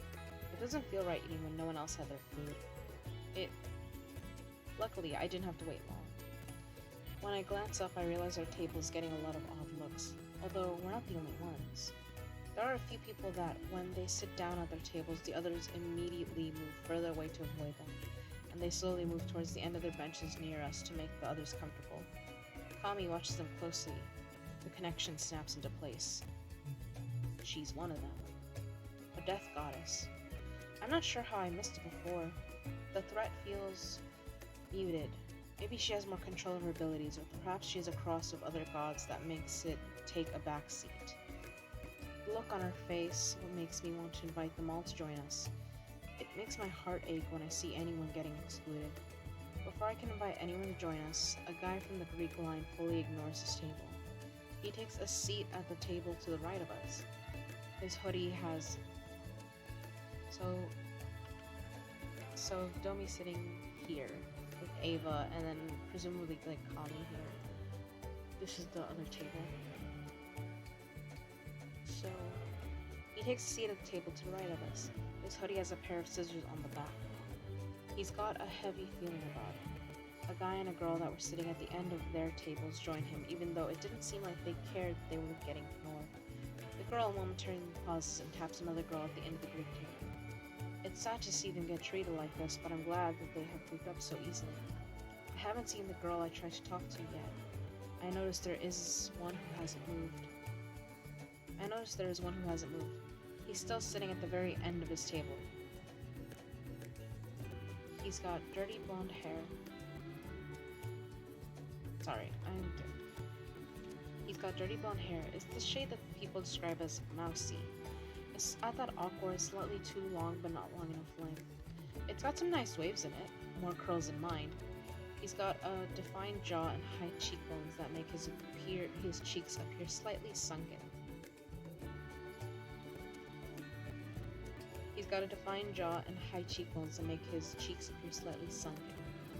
Compared to everyone else at the table, he looks shrimpy. Of course, he's sitting at the Norse table where most of the guys are built like Vikings, so he sticks out. So he's sitting like here at the end. It's not just that he is thin, but he could sooner pass for a 16 or 18 than 21. Most of the males at his table seem to have some form of facial hair, but he's baby-faced. He's wearing a short-sleeved navy button-up, faded gray jeans, and some black bracelets around his wrists. Another glance at Kami's face and my resolve hardens. I don't have to imagine what it feels like to be an outcast at your own table. "Hey," I call as I stand. He's not the only one to look up, but he is the first. I cringe when I see that he flinches from my voice, but I'm glad that he's quick to react. "Come here," I gesture for him to come join us. I bite the tip of my tongue when I realize that while I said it gently enough, it sounds like an order. Old habits. That, and I haven't socialized with anyone normal in a while. Damn. At least I managed not to infuse my voice with intention. He has a choice. I'm pleased when he seems relieved instead of offended. As he stands, the beefy blonde guy sitting nearest to him speaks up. He reminds me of Chris Hemsworth. His hair is that perfect length. He's tall with a broad chest and a neat beard. "Hey, you're supposed to be at this table, right?" The guy has an English accent. I can't do accents, so there's that. Yeah, his voice sounds so small, and there's an accent I can't place. "Then sit down." He starts to sit back down, but he looks at me with wide eyes. He would rather join us.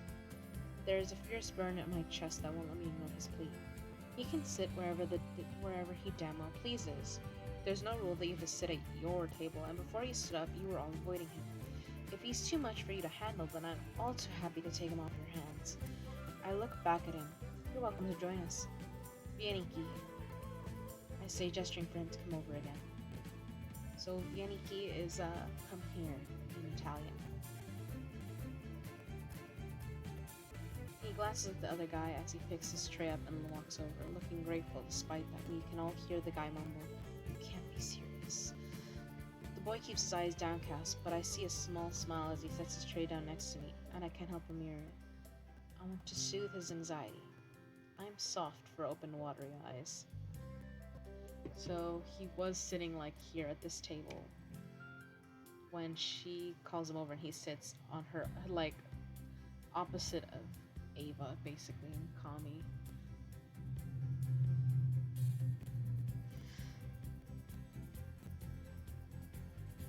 Let him go. We don't want a thief like him around anyway, says the dark-haired guy sitting across from the blonde. His back to us. So there's a guy that's sitting like here, basically. And he's facing the door, so Dummy can't see his face. The other blonde guy was sitting this way. So is Gil. Yeah. Let him go. We don't want a thief like him around anyway, says the dark-haired guy sitting across from blonde, his back to us. He also has an English accent. I glare at the back of his handsomely groomed head. The boy makes himself small as he takes his seat beside me, as though that comment would make me send him away. I want to assure him that he is not the problem here. What a rude prick, I huff as I sit down. I know I can be assertive and aggressive, but I am not a bully. My actions are never unprompted. There's always going to be those rude assholes, Kami sighs, as I debate pulling my pomegranate out and throwing it at the back of his head. When Ava stands, a few strides and she's behind him. I see the blonde try to warn the dark-haired one when, "Watch yourself before milk isn't the only thing you're drowning in," Ava says as she tips her carton over his lovely short curls. My heart gives an odd thump and then I can't contain my laugh. I've always enjoyed seeing people do what I want, but it's been a while since someone did it without prompting. I forgot how nice it is to feel tuned into someone. Drink. You seem like you could use it, Ava offers his flask to the pale boy as she returns to her seat. Wait, did you have to? He flinches and shrinks towards me as the two guys stand from the table. The dark-haired one that insulted him starts to turn and glare at us. The phone in my hand buzzes. I hadn't even realized I grabbed it. Another message.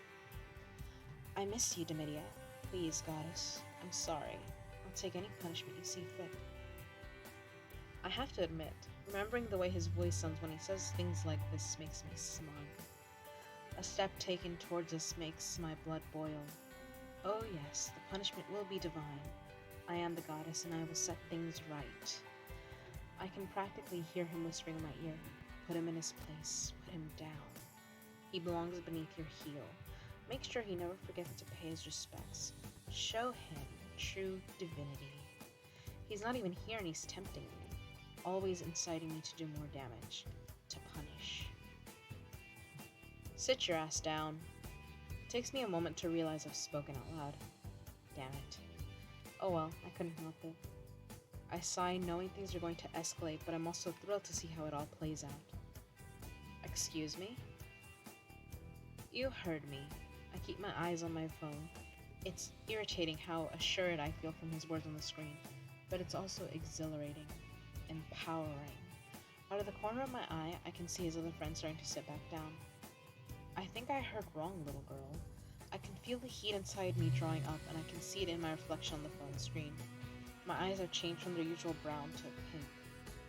I'm in control. Let's see how well I do against another demigod. Trust me, little boy, when I say you couldn't handle my undivided attention.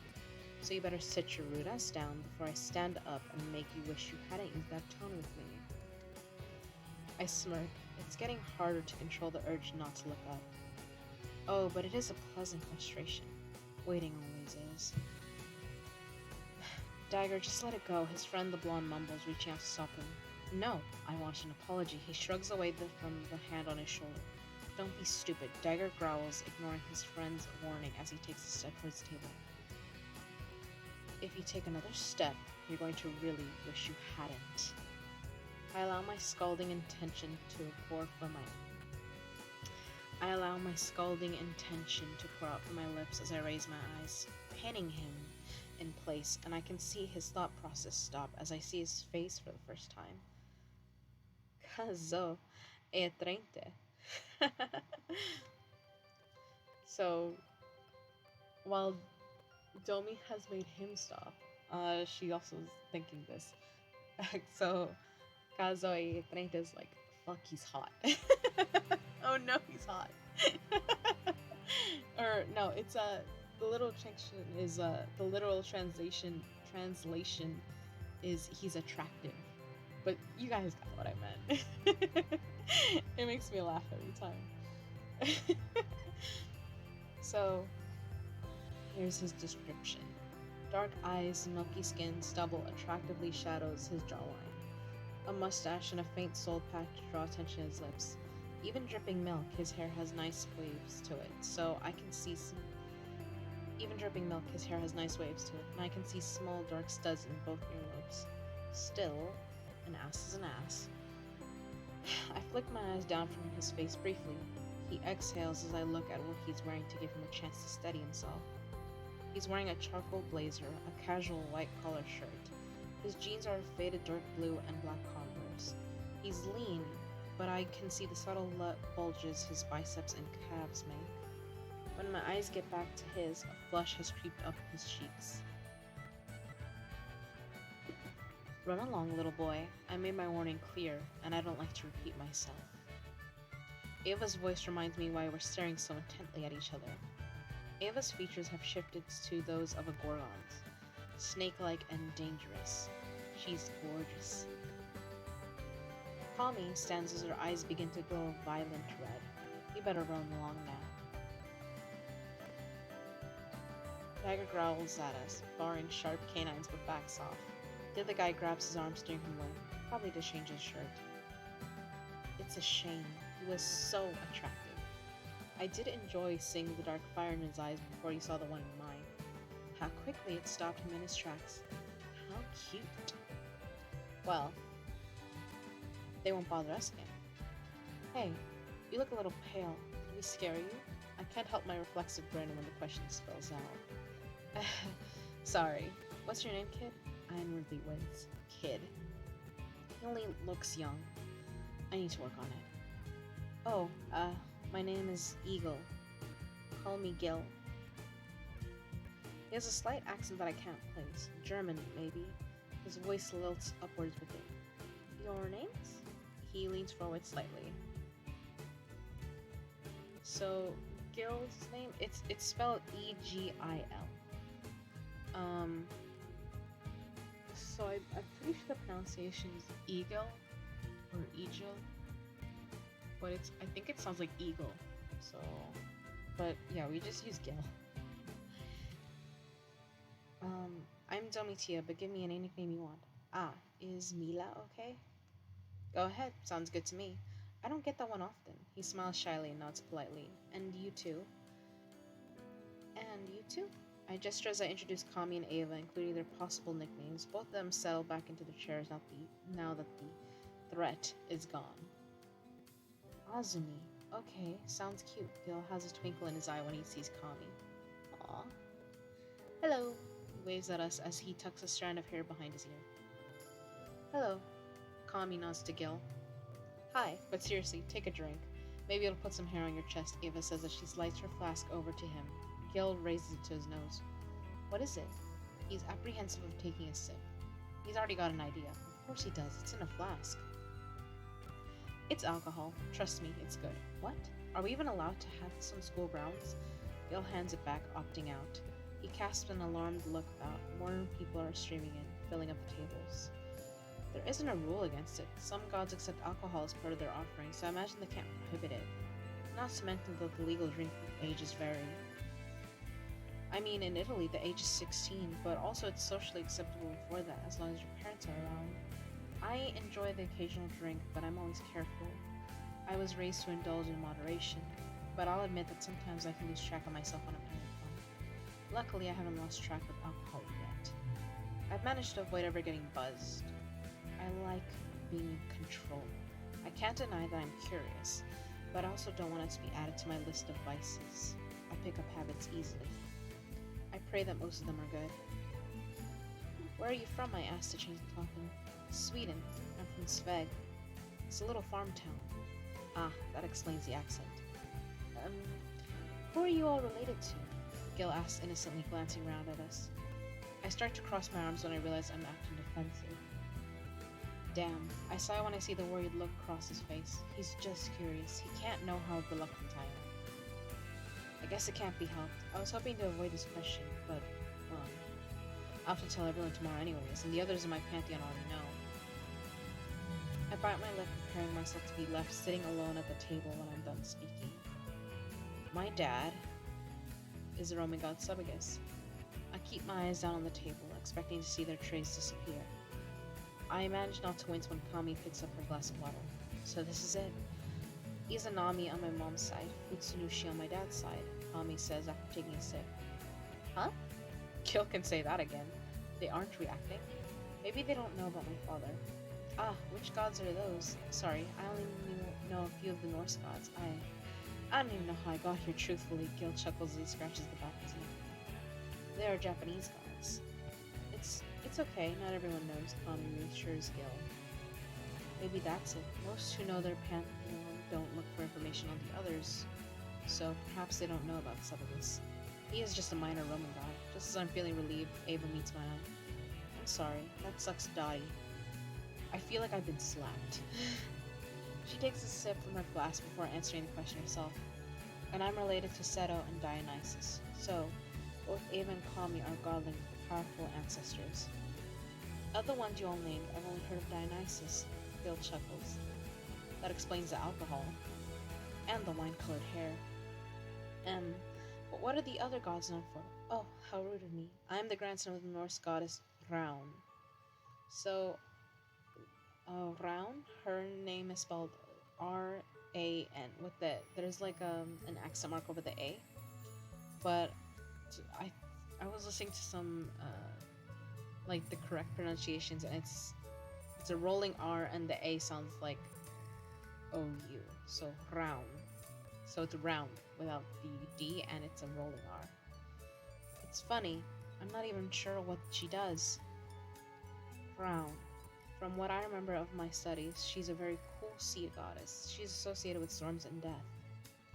A death goddess, Gil squirms, looking down at his food wide-eyed. Wow, so he really didn't know anything about his ancestor. I wonder if he knows the stigmas surrounding death deities, or if he's just uncomfortable with the responsibility. I know it's a reality for some godlings, but Dad also told me some have always had a suspicion of what type of deity they came from, or saw signs since they were young. I've always known who Dad was and what he did, but some of it didn't make sense until I got older. That's when I started getting feelings, which I assume is what he meant by signs, besides just being aware of the associations like Owl from Minerva. Well, she is only associated with death because she would either collect the dead in her net, or because she would drown sailors with it. A giggle slips out at the absurd idea that crosses my mind. Hey, if you start carrying a rope or a net around, I guarantee people will leave you alone. When I see the anxious crease in his brows, I feel like maybe he should start by drowning me. Oh, don't look so nervous. People giving you a wide berth isn't so bad. Trust me. Anyways, hang around us and no one should bother you. Oh, so how are you related to Raun? I smile, wanting to soothe. I'm reminded of that saying about how showing teeth in other species is considered a threat, so I press my lips together. Apparently my mom was one of her 9 children, but I couldn't find much information on them, just their names, and that they personify the waves. Dad doesn't have pictures of her, so even if I met her, I'm not sure I could tell who my mom is. He focuses on his hands, fidgeting with them in his lap as he speaks. I can't help the frown that crosses my face at how horrible that sounds. That's terrible, not knowing. I'm not ecstatic about Dad's job, but thanks to him I knew what was coming, and he's who taught me all about the other gods. I mean, I don't really agree with what he did, but he's still my dad. He's never treated me or my mom the way that everyone probably thinks. Wait, what does your dad do? He's been around? Yeah, he's pretty much a stay-at-home dad. I bite the tip of my tongue before continuing again, bracing myself for the recoil. He's the Roman god that subdued the bride to her husband's will. And yes, that includes sexually. Oh? Oh, I see, so that's why you can just... He makes the same come here gesture I did. I can't help but my brows draw together. I know he meant it innocently, but I purposely didn't use my pheromones. Yes, but I'd like to point out that I didn't manipulate you here using my abilities. You're here of your own accord, not mine. You'd know if I had. Trust me. I don't like to use my abilities like that. It's forceful in a way I don't agree with. Not to mention that it can be hit or miss sometimes. Hit or miss? Again, his expression is innocent. I don't feel any hidden malice, and considering he's a demigod who didn't know anything of his ancestors, I can understand his curiosity. Sometimes it won't work. There's a little bit of a trick to it. It's true, that's how effective that... Sometimes it won't work. There's a little bit of a trick to it. It's true that how effective my pheromones are depends on a person's willpower, their stubbornness, and how trusting they are when I use them passively. It's a different story when I use intention. But you were going to use it on Dagger, and it might not have worked. I can see the anxiety on his face at the thought of the brute having done something to him or us.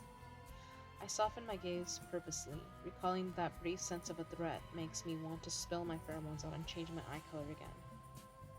No, that would have definitely worked. See, I can't really make someone do something that they don't want to do. Or, well, I can if I really push, but passively I can't. And if I push too hard, well, you get lasting side effects.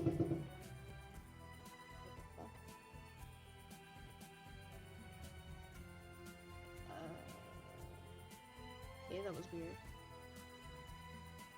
Or, well, I can if I really push, but passively I can't. And if I push too hard, well, you get lasting side effects.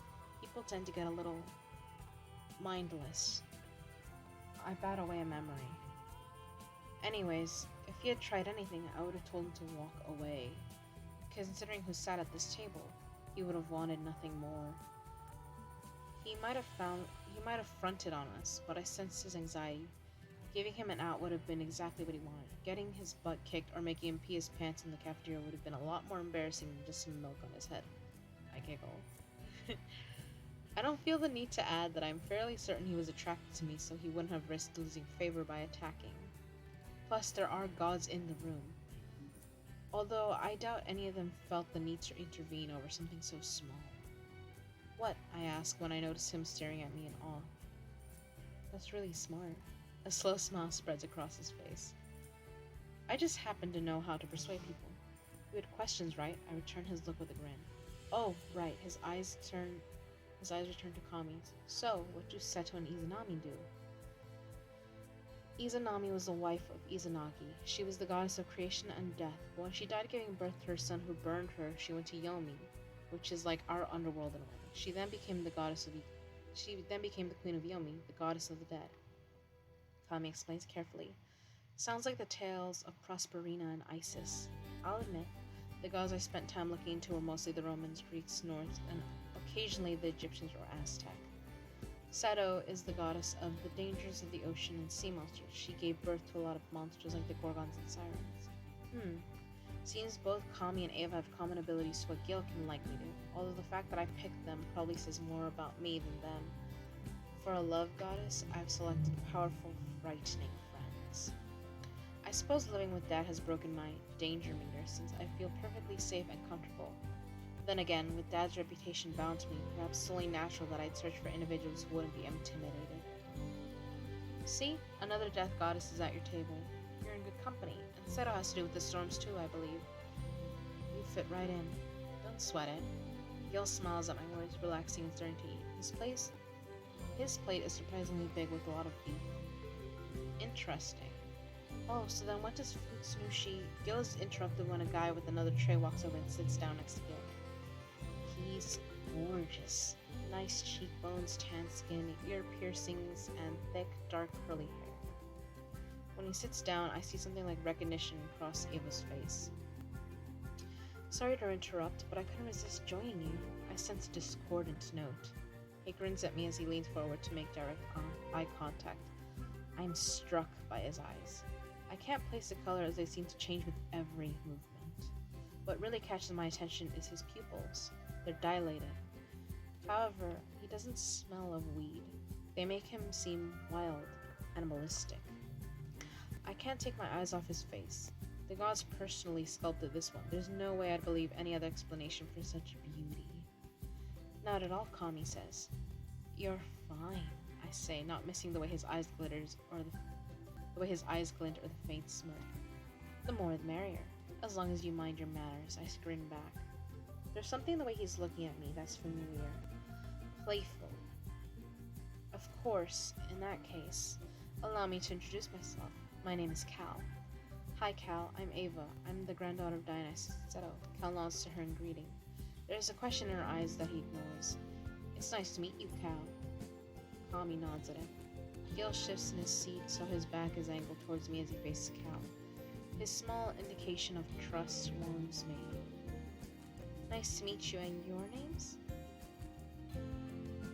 Nice to meet you, and your names? His eyes flicker to Gil and Kami before they settle back on me. I introduce both of them before myself when they both hesitate.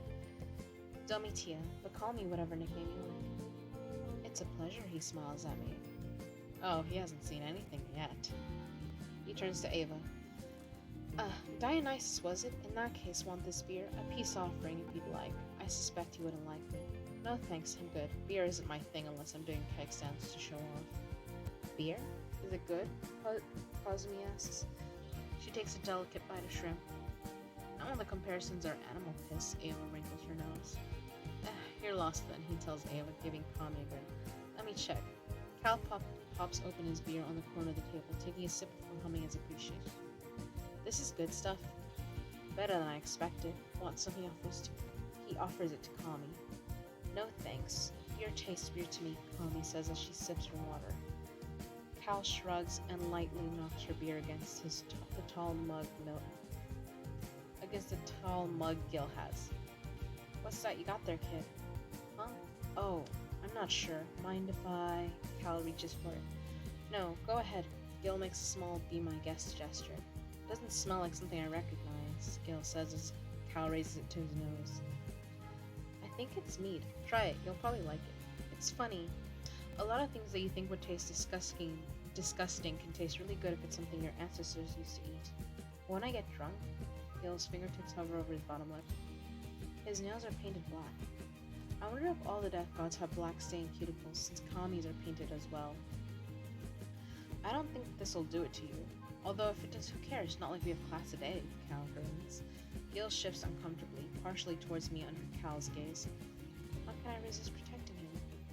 Gil, if you're worried about it, then you can share with me. This is pink lemonade. I place it close to him. Thank you. I'm kind of nervous. I've only tried alcohol once before, and I'm not a fan. Not sure what will happen if I do like it though. Thank you. I'm kind of nervous. I've only tried alcohol once before, and I'm not a fan.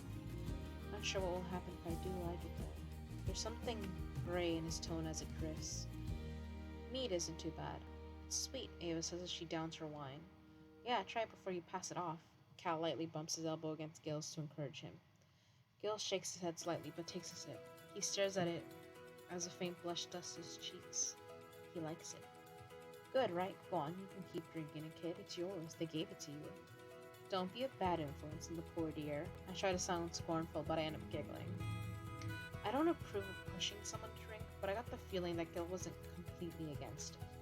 He just needed encouragement and reassurance that it was fine. He wanted permission to indulge, but he also wanted an out so he knew it wouldn't be wasted. Cal chuckles. It's hard to resist, though. It's practically my job. Mischief is one of the things I'm supposed to live up to. I think you're managing just fine. You just joined the pariah table.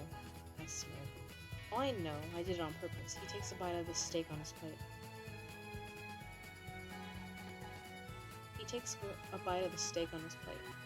Want to try my meat?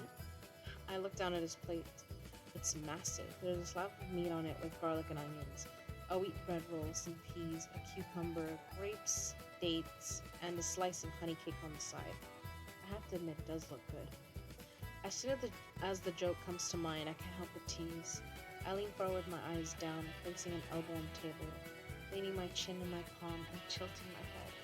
I deliberately draw the tip of my tongue from the right canine to the other. His eyes follow each of my movements. As long as you're referring to the one on your plate, I will say as I look up. He's delighted as he offers me a bite with onions on it. I can feel his pulse when I grab his wrist, and his pupils seem to dilate more as I make a show of leaning in and parting my lips. A faint gasp when I purposely close my teeth over the fork to draw the cut into my mouth. A warning, just in case he gets any ideas. I might have made the joke, but I'll be damned if anyone thinks I don't control the pace. I don't just accept anything that's offered. I sit back as I chew. It's delicious, savory and juicy with a hint of sweetness. My kind of meat. I nearly hum at the flavor. What do you think? Something in his voice sounds nervous? No, anticipatory is a better descriptor. It's adorable. He's eager to please. So sweet and tender. A flush crosses his face and he drops his eyes. Perhaps he hears the unsaid, like you. I follow his line of sight down to his back down to his plate. From your plate, I'd guess Egyptian, I say after mulling over the possibilities. Hmm? Oh, right, no, I just grabbed this one, no one stopped me. Cal grins and shrugs. Why are your plates so much bigger than ours? I asked, since Gil's plate is bigger as well. It'll be extremely disappointing and frustrating if it's because we're females. Oh, I asked the lady at my counter. She said it's because most nurses and Egyptian students only eat twice a day, following the old tradition. So they have bigger plates, but we can get smaller ones too, Gil says. I skipped breakfast, so I went for the biggest plate they had. Cal chuckles. Actually, I'm from... Oops. Actually, I'm from... Hey, aren't you that guy that just walked up to Zeus and pulled your card from his hands before he called you? Ava asked as she leaned forward. His eyes dart to mine. He must see approval because red blooms across his cheeks. What a power move. I was shocked. I mean, I don't know that anyone else could have gotten away with that. Well, maybe me, but he seemed uncomfortable around you even during the tour. Why was that? Ava raises a brow. I'm the son of Ati, he confesses to me, his lashes fluttering when he looks away briefly. Oh, so your reputation is just as colored as mine. I didn't really mean for it to come out as a purr, but when a boy looks at me like that, it awakens something feral in me.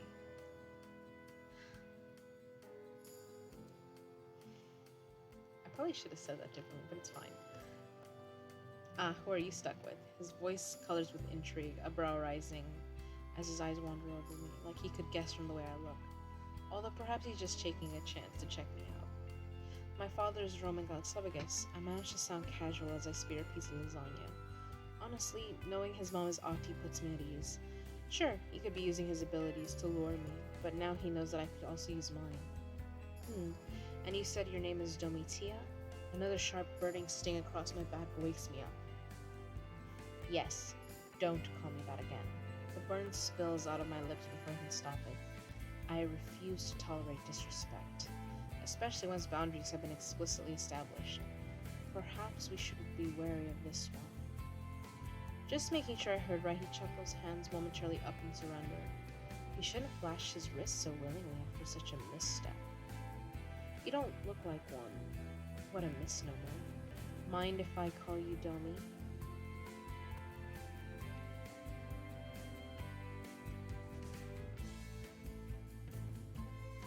Mind if I call you Domi? I'll admit I'm a little surprised when that is the nickname he chooses. He pronounces it Do-mi. It drains the fight out of me. I don't get that one often, though it may be my favorite. I don't get Dot either, so I like that one too. I give Ava a reassuring grin when her brow twitches. It sounds cute. I think it's adorable that that's the nickname she chose for me. It makes me think of the candies and how harmless it makes me sound. It contradicts with my nature, but sometimes I like to be sweet and non-threatening.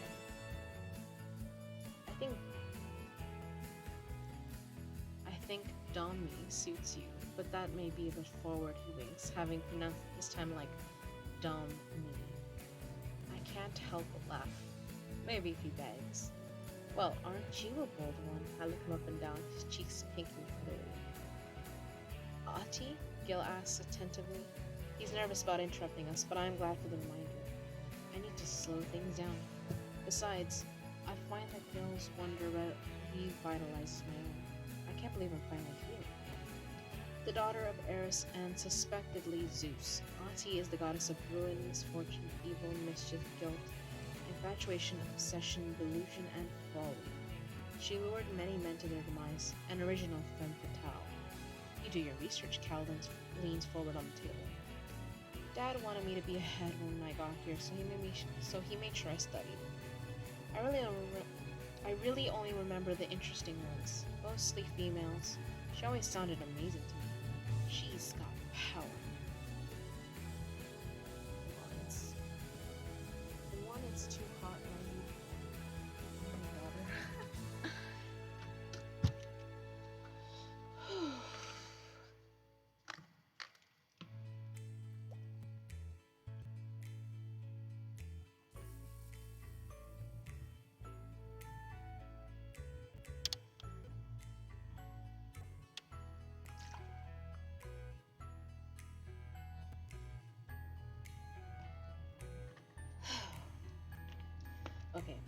That's a lot better.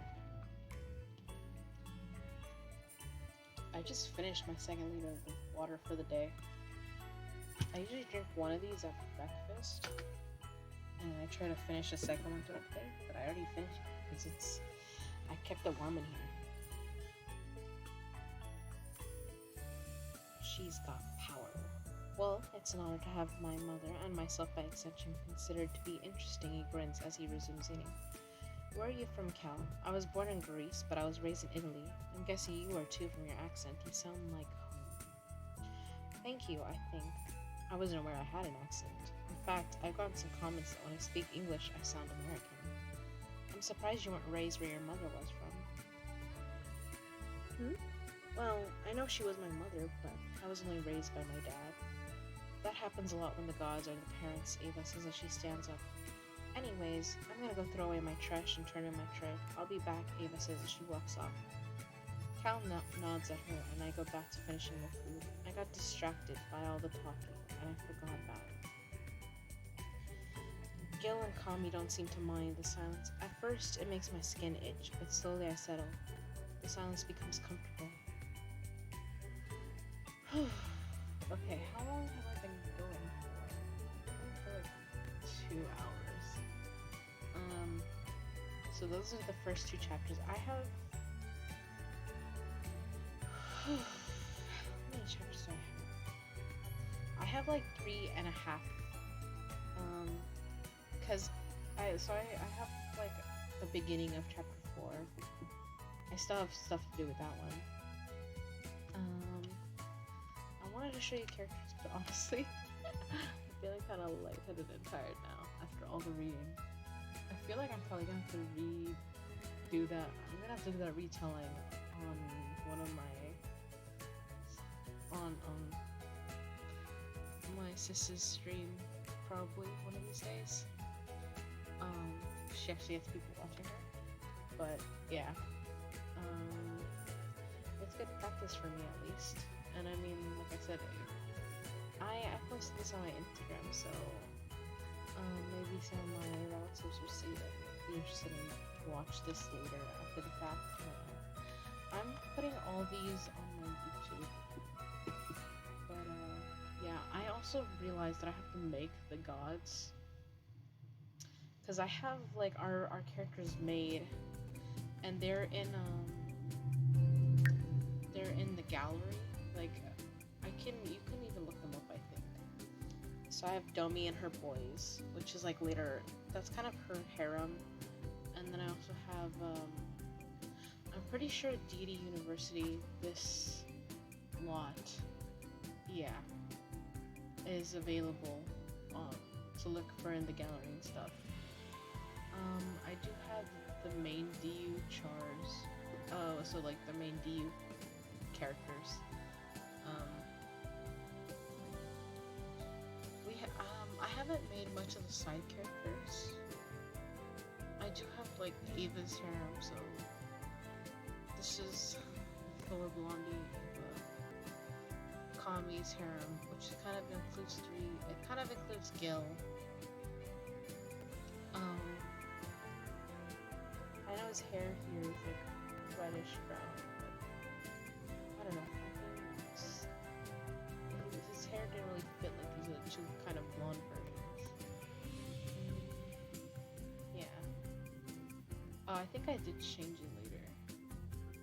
So honestly, we might have to make the characters again, because we have some photos that the characters are based off of, but you know, we change those with the canon every now and then. Yeah. And anyways, at this point, I've mentioned, like, I feel like Domi is me. Like, for one, if we ever made this into like a full cast audio, I wouldn't let anyone have Domi's voice. It would just be me. Yeah.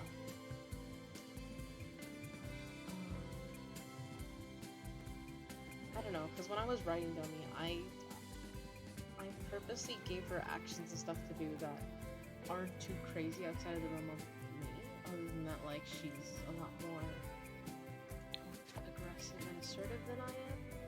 But yeah.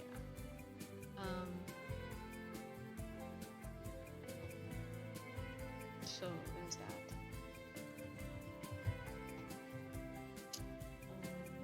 But yeah, I think we'll probably have to remix some of the characters because we change the lore sometimes.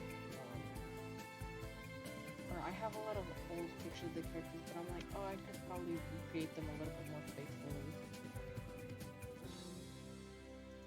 I guess I'll show you guys what we've made because you can look them up.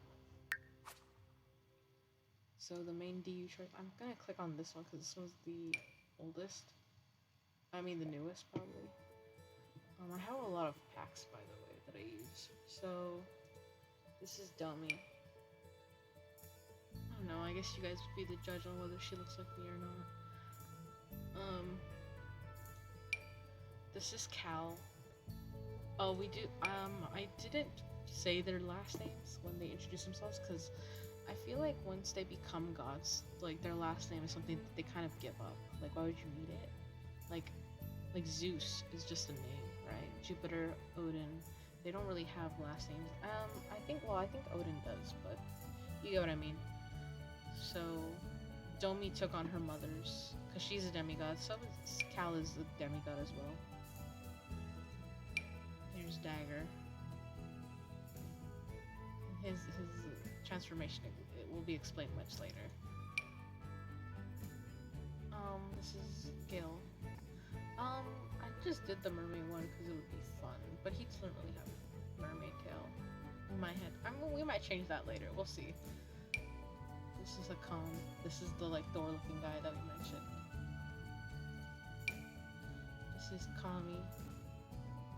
Or at least as close to what we did last time, I think. And Ava. Again, not really a mermaid, but she could be if she wanted to be. Well, Ava's she is like the mother of monsters, so, on Seto's side. Gil doesn't really have that, so he doesn't ever have like the tail. He doesn't need it, but Ava could. So yeah. Oh, and Ava's hair at some point we later changed it to blonde, but instead of wine colored. I don't know if you have an older version. Yeah. I do want to change it to what she looked like at the beginning, because sometimes over time our characters we change their look. Like Domi's look, I think I kept it faithful to what I described them all as what they were wearing. So like Cal, this is kind of like the picture that we chose. We have a pictures. I just don't feel like showing them. Because I don't know if those would be copyrighted and stuff like that. I don't know any of the people personally. They're just photos I found on Pinterest, and then I was like, that's what Cal looks like. And then I modeled that after this. Or Dagger. I think the colors are wrong, but this what he was wearing is kind of true. Gil is kind of wearing that. I don't think I described what he was wearing though, nor did I describe what Hakan is wearing. I'll probably do that later. This was the closest we could for Kami, I think. And I think also my sister, so the one that was controlling Kami, described, she helped pick these out, but yeah. Well, both of them did. When I was making their characters, I always let them figure out how skinny and pretty, or what the makeup looks like, all that. Oh, and this guy will be introduced later, but he is a main. And then you would meet Domi and her boys later. I love them. They're so fun. It was funny because when we started doing this RP, I was me and Ruby have done a roleplay before. We've roleplayed for a while. I've known her 16 years now. I think I've known Michaela for not as much time, 6 to 8 years, somewhere in that time frame. But She so Ruby controls Ava, Michaela controls Kami. Um, if you've been watching our streams on her channel, you already know that. But yeah,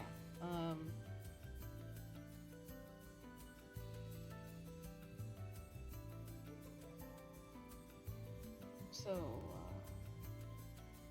forgot where I was going with this. Yeah, I forgot where I was going with this.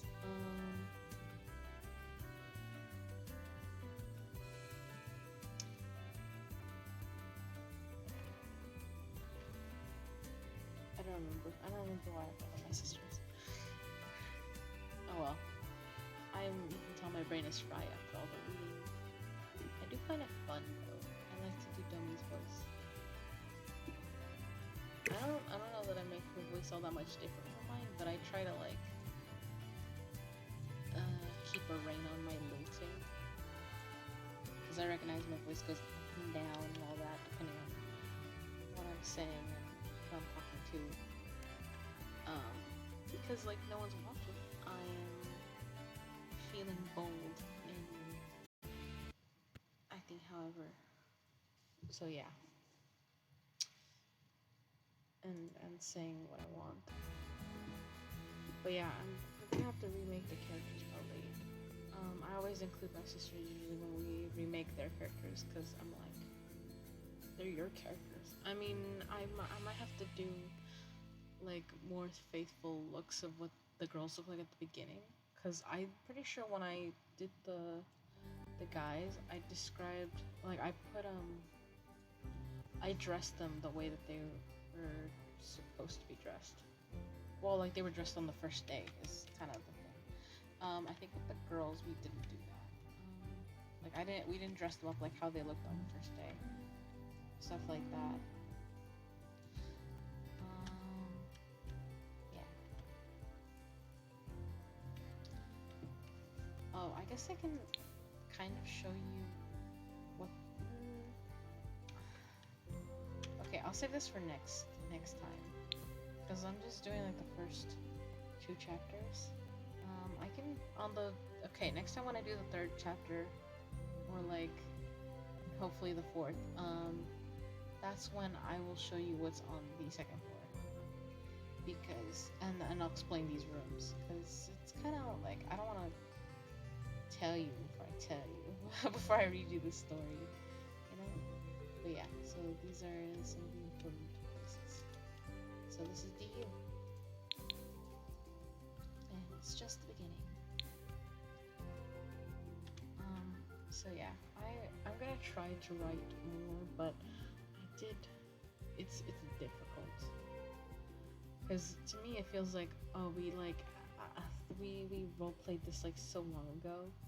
Like probably like a year or 2 is when we started ago, and so we've long past moved this past this, and so going back, it's nice and nostalgic and all that, but at the same time, my brain just wants to skip to all the exciting bits, and like I don't want to write the in between parts, but the in between parts are kind of important. Like you don't want to skip them; they're part of the journey, you know.